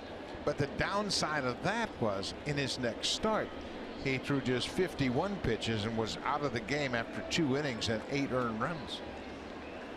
So they have not pushed him since that time when they thought, okay, you know what, that's not a good indicator, because he came back and actually had an extra day's rest. Pitched on the 16th of May at home against Tampa Bay, and they jumped on him early. Of course, today, like all Blue Jay starters right now, he's on extra rest because of the 6-man rotation. There's also been an off day, so he's actually on 6 days rest, 2 extra days of rest coming into this start as he makes the play himself to retire Gardner. Well, and Jay Happ once again has racked up the strikeouts, and he gets the majority of them on fastballs. This fastball early in the game, and he blows one by Aaron Judge. And Didi Gregorius waves at that pitch. Here's Tyler Austin, another high fastball for a strikeout. That fastball has been good for Jay Happ, and as we mentioned, he throws the 5th most fastballs in baseball. He trusts his fastball, and it has really led to some strikeouts here this afternoon, as Aaron Hicks was disgusted that he missed that high fastball. 1 down in the 8th inning, and the batter is Chase Headley, who homered off Happ his last time up. Headley, Castro, and Sanchez have hit the solo home runs for the Yankees today.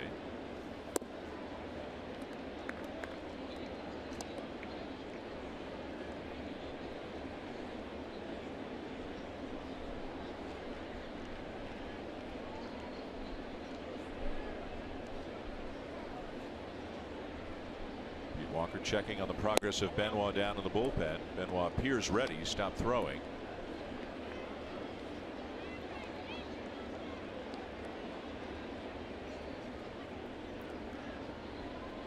Notice the bullpen will look a lot different now than it did in the first half of the season. Cecil back healthy, and the additions of Grilli earlier this year, and then Benoit more recently. Benoit has really added to the depth of the reliable arms you have late in the game. It's been Benoit, Grilli, and Osuna 7, 8, 9. When the Blue Jays are playing tight ball games, Joe Biagini has been terrific, and of course the effort by Scott Feldman last night picked up the win after 3 strong innings of relief. Tulowitzki, long throw, and safely across on an infield hit is Headley. Tulowitzki got the throw within the reach of Edwin Encarnacion, but he couldn't get much on the throw, going away from first base, throwing back across his body.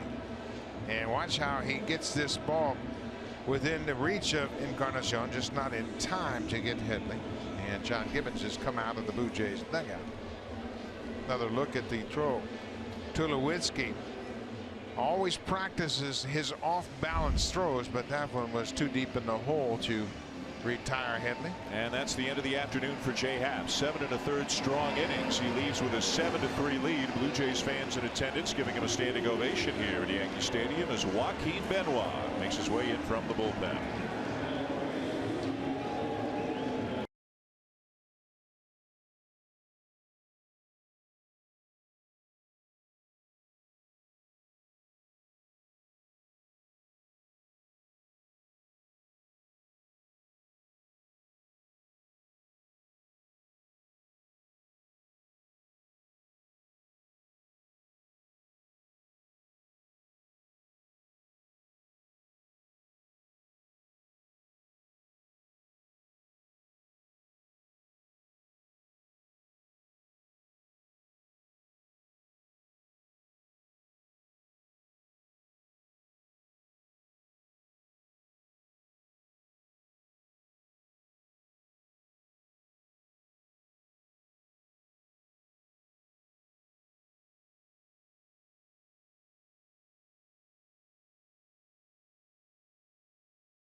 Today, a very solid outing from the left-hander, looking for what would be his major league leading 17th win of the season.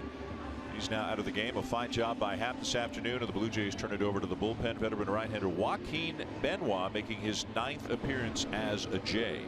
Benoit last pitched on Sunday. He came into the ball game in relief. He recorded 2 outs. He came in after 1 out. Jason Castro had homered off of Marcus Stroman to start the 7th. And then after Hernandez fired out, Benoit came in, gave up back-to-back singles. But then that's the game in which Russell Martin made that fine catch over leaning on the dugout rail at first, as you look at Roberto Osuna up quickly after Benoit entered the game. Just in case Benoit runs into any trouble here in the 8th inning. Runner at first, 1 out. And Benoit to face Starlin Castro. Castro 2 for 3, including a home run.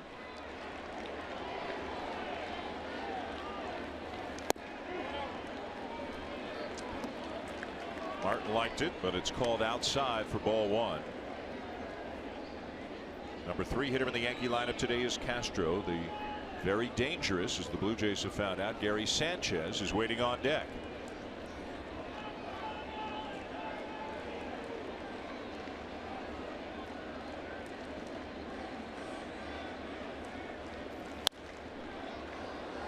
Benoit's been at this a long time. He is 39 years of age, broke in with the Rangers back in 2001 as a starter for the most part, became a reliever full-time later on in 2005. He has been a closer at times, had 24 saves for the Tigers in 2013, had 11 for the Padres in 2014, but has been regarded as one of the better setup men in baseball over the last 5-6 years, until he struggled in the first half of this year with the Mariners. Popped up, foul territory, Encarnacion will make the catch for out number 2. With Benoit and Grilli down there, you got a pair of 39-year-old relievers that have been down this path before, and we have said it in previous games. Benoit and Grilli, they might get hit around, but they're going to pitch to their strengths, and they're never going to give in to a hitter. So if Benoit understands he's got a 4-run cushion right now, he's going to make the Yankees hit the ball, put it in play. He's not going to walk guys to get those extra base runners on base. The batter is Sanchez. Homered in the 2nd inning today. Hit 2 home runs in last night's game and has 5 home runs in 49 career major league at bats.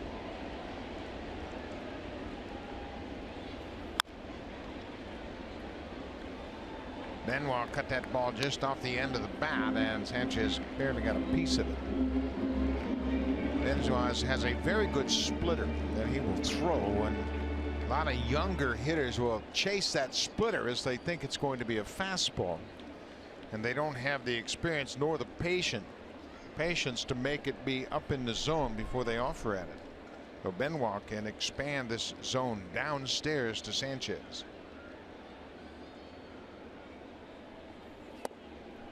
Took something off there, and it's 0-2. That's the splitter, and it's right at the bottom of the strike zone. Looks like a strike, and then that split grip takes it out of the zone, and Sanchez swings right over the top of it.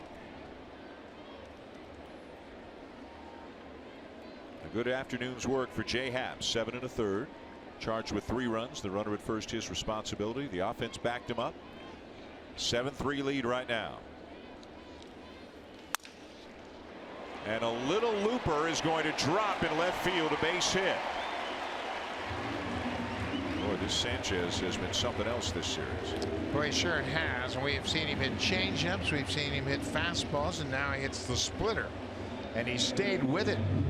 Watch the commitment to go down and get this pitch. It's a pretty decent pitch down, and in fact that may have been a cutter, more of a breaking ball down and away, but he stays on it. That's below the knee when he made contact, and he's able to put it in play into left field. So 2 men on, and the batter is Aaron Judge, 1 for 3. Singled his last time up, a bloop into right field.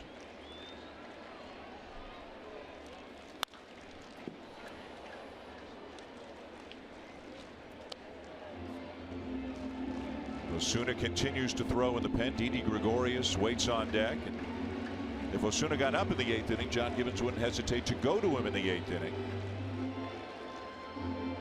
Benoit allows one more man to reach. That could be enough for Gibbons to make the move. Osuna looks ready. Osuna has pitched more than an inning on 5 occasions this year, so John Gibbons has used him in save situations to record 4-out saves.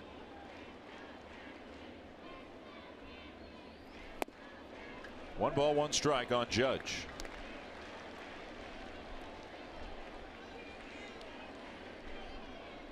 Happ, a watchful eye from the Blue Jays third base dugout.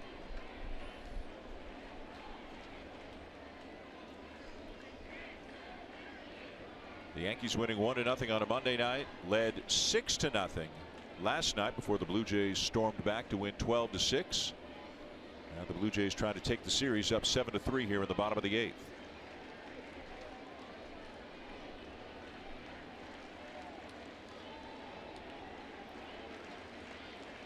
And the 1-1. Swing and a miss.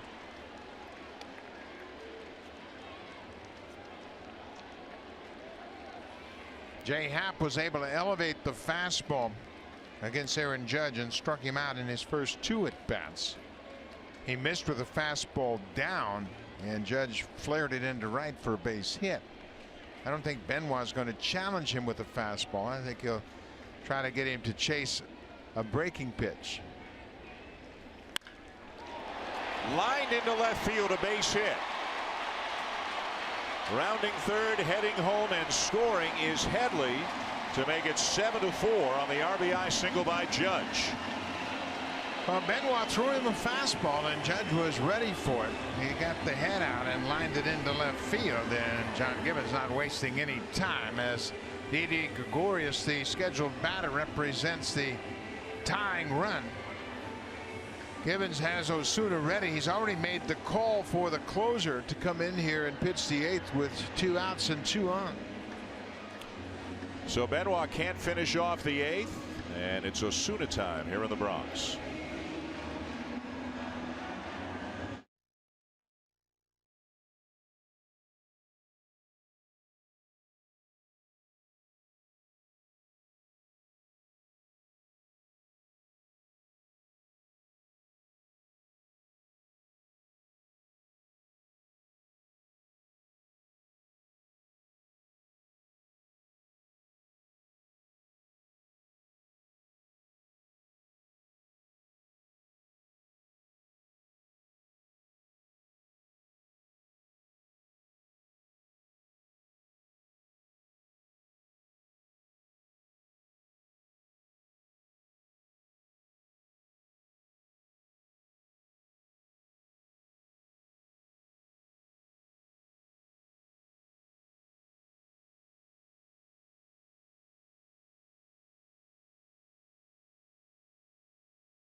Up 2 hits and could not finish off the inning. Got this fastball up to Aaron Judge.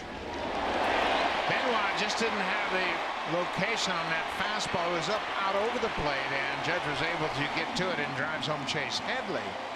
And you can see a little frustration from Jay Happ. That run charged to Happ. That closes the book on Jay as he is charged with 4 earned runs on 7 hits over 7 1/3. And now Roberto Osuna in the game for the 53rd time this season. Osuna has had 3 4-out saves this season. This will be the 6th time he's been asked to pitch more than an inning this season from John Gibbons. The batter is Didi Gregorius, who's 0 for 3 in the game and 0 for 4 in his career against Osuna. The tying run is at the plate for the Yankees with 2 down here in the bottom of the 8th.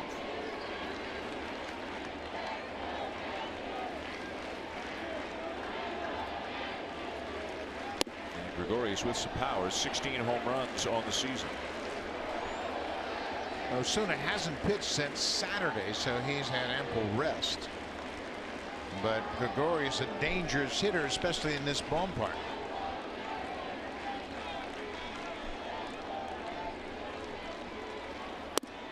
And a fastball at 96 in for a strike, 1-1.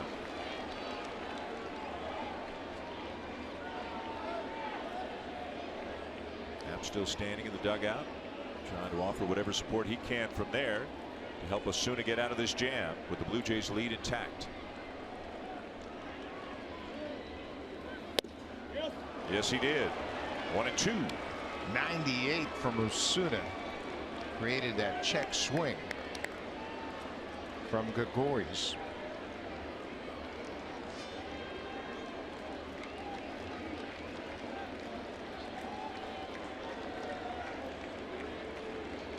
All of 21 years of age.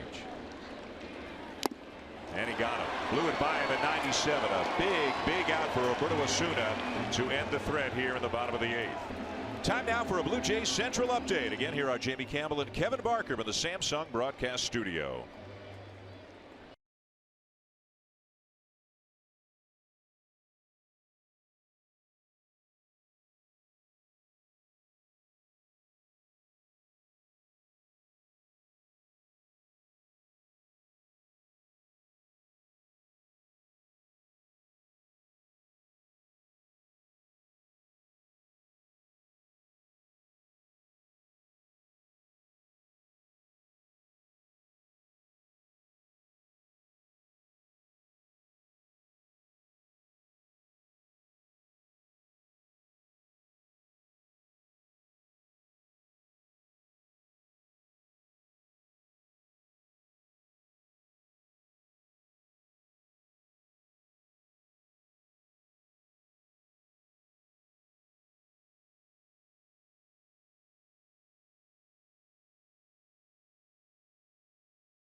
Swarzak, who got roughed up in the 6th inning of last night's game, he will face Michael Saunders, who's coming on to pinch hit for Josh Donaldson. Donaldson batted in the 6th and grounded out, and earlier in the game he struck out and then came back to the dugout, and he and the manager John Gibbons got into a altercation. You could see the players intervening, keeping Donaldson and Gibbons separated. That was after his at bat in the 3rd inning when he struck out. This at bat was in the 6th inning when he got jammed on a pitch from CC Sabathia, and as he went back to the dugout, he let the manager know he couldn't continue because of that jam shot on his right hand, and this is an injury he has suffered before in this season.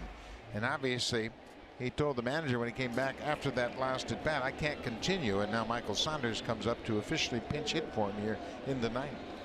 So it'll be Saunders, Encarnacion, and Martin against Swarzak. The Blue Jays up 7-4, trying to take the series from the Yankees. First pitch swinging and a bouncer foul off to the right for Saunders, who went 1 for 5 in last night's game, had an RBI double in the 8th inning, part of that 8-run uprising.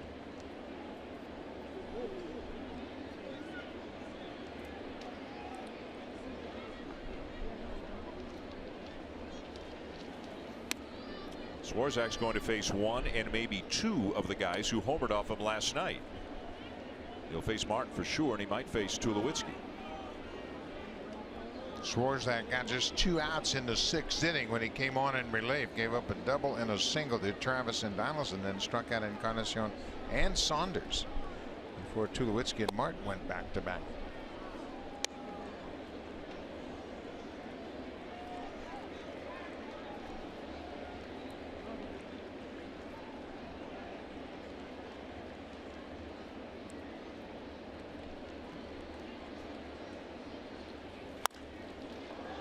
golf to right field. And playable for Judge. One down. Well, you saw DeMarlo Hale and John Gibbons having a discussion on the railing in the Blue Jays dugout. And, you know, that's the role of the bench coach. If manager has some thoughts and they'll bounce things off one another and say, okay, I'm thinking about this in this situation. We don't have many more moves, obviously, as we're in the 9th inning. But it's important to have somebody you trust as a bench coach, and you can run things by him and have a lot of discussions about what you're thinking about. See if you're thinking in the right vein. Swing and a miss by Edwin Encarnacion, who is 1 for 4, singled back in the 3rd.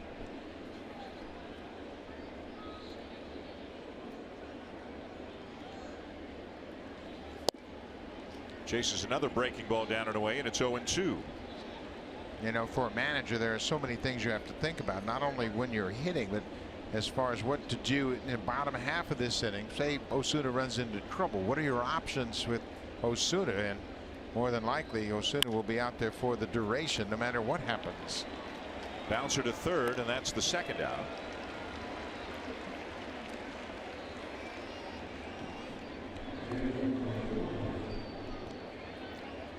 DeMarlo making an adjustment to the lineup card. And that's probably going to be for Encarnacion to play defense for Smoke to play defense for Encarnacion after Edwin hit here in the top of the 9th. And Hale saying probably just that to Encarnacion on his way by.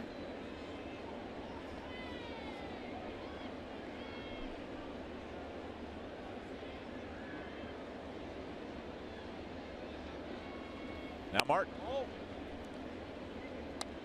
Russell today's 2 for 4, including an RBI single back in the 5th when the Blue Jays scored 4 runs. That led eventually a couple of batters later to the 3-run homer by Melvin Upton Jr., the biggest hit of the afternoon for the Jays. Breaking ball for a strike, and it's 1-1. There's Smoke in the Blue Jays dugout now. He's aware that he's probably coming into the game to play first base in the bottom half of this inning.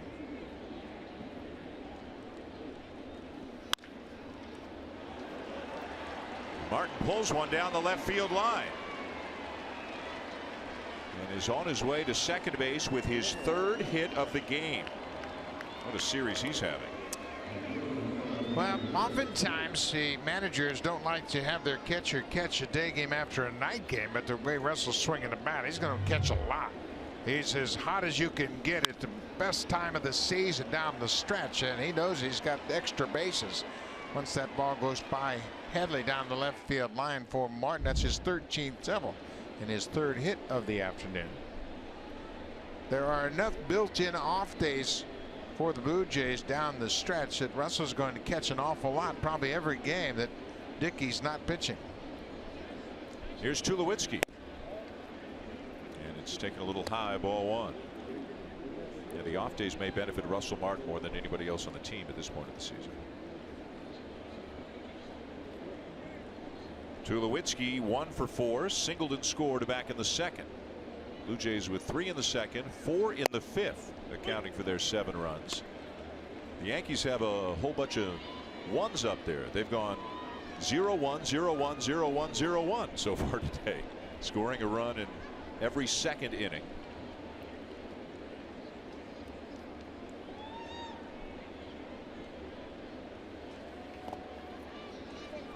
Martin thought about it, puts the brakes on out at 2nd. No need to risk it with 2 down. Tulowitzki with the single in the 2nd is now hit in 14 straight road games. And he's had big hits. Obviously had the great game last night, a 4-hit game, including a 2-run home run. His 21st.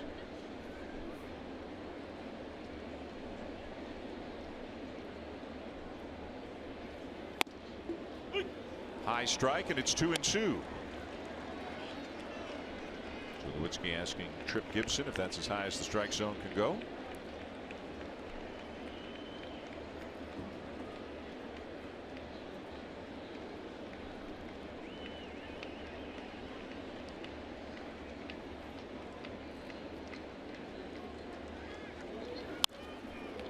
Foul back.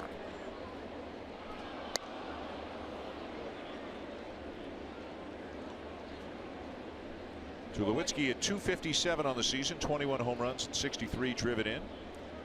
Quick conversation for Swarzak and Romine. Looking ahead to the bottom of the ninth. Bottom third of the order for the Yankees against Roberto Osuna.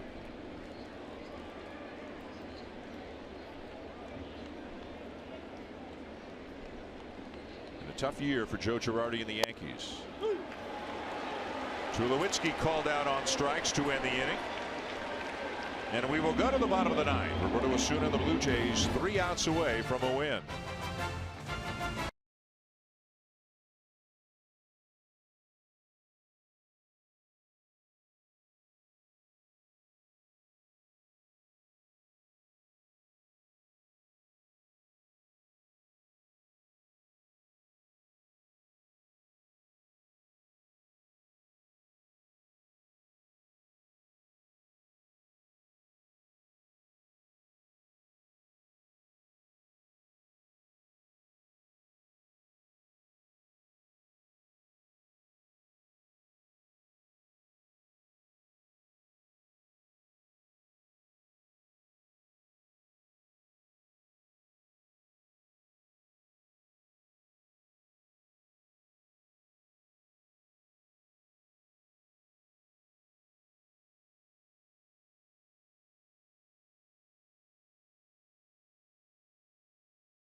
The 2016 Olympic Games coverage continues tomorrow. Tune in at 8:50 a.m. Eastern. That is 5:50 Pacific on Sportsnet. And another opportunity for gold, guys, as Andre DeGrasse looks for it in the 200-meter race. Terrific performance by him, getting bronze in the 100 meters. We look forward to that.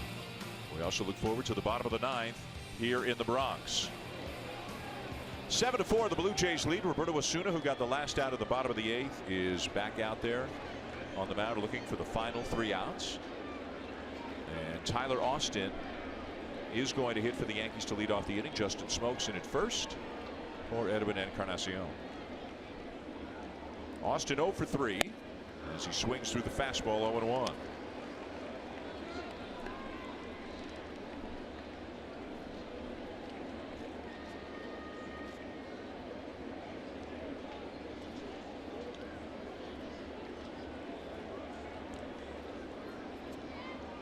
Osuna struck out Gregorius to end the 8th inning.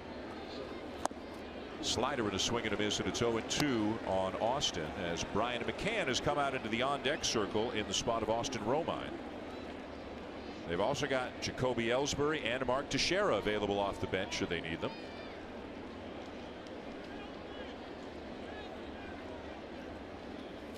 And a swing and a miss to get him on 3 pitches.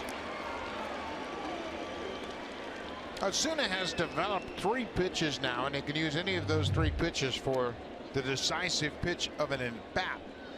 And that looked like a good slider. And what has happened with Osuna's slider recently is he's developed more depth on it. By that we mean it's breaking downward and across away from the right-handers. And he has improved that with the help of his father, Roberto. And he is really now has 3 weapons to put away hitters. Swing and a miss by McCann.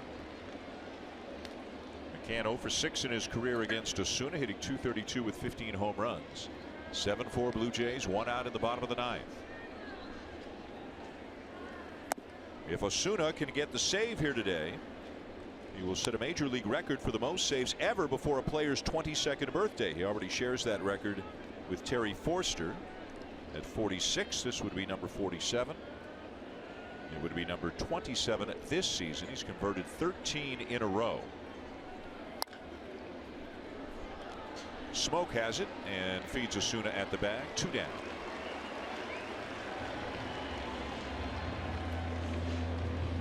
Poised beyond his years, Dan. There's no doubt about it. And he came up last year and really opened a lot of eyes as a 20-year-old, pitching great into the postseason. And now he is taking it a step further as he has really developed all of his pitches. And John Gibbons again has done a nice job of making sure Osuna has proper rest, and now he's strong for the stretch drive. And they're an out away from becoming the first team since the Indians in the late 60s to win 5 consecutive series here at Yankee Stadium. Aaron Hicks is the batter, but he takes a strike at the knees. Blue Jays off to Cleveland tonight. No game tomorrow. They'll start up a weekend series with the Indians on Friday night. Francisco Liriano on the mound for the Blue Jays in that game. Aaron Sanchez is scheduled to start on Saturday. And maybe getting a break on that one. Looked a bit outside, but it's now 0-2. And the Blue Jays fans, and there are a fair number of them here, now getting to their feet in Yankee Stadium.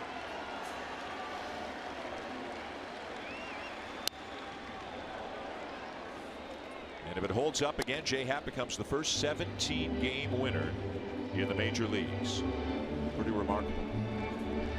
And after the Blue Jays were shut out for the first 14 innings of this series, it looks like they're going to win the series.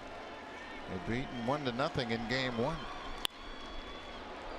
They didn't score until the 6th inning of game 2. And the offense appears to have rightened themselves and turned things around. 7 runs on 11 hits again this afternoon. Big swing this save. Melvin Upton Jr. a 3-run home run off CC Sabathia in the 5th.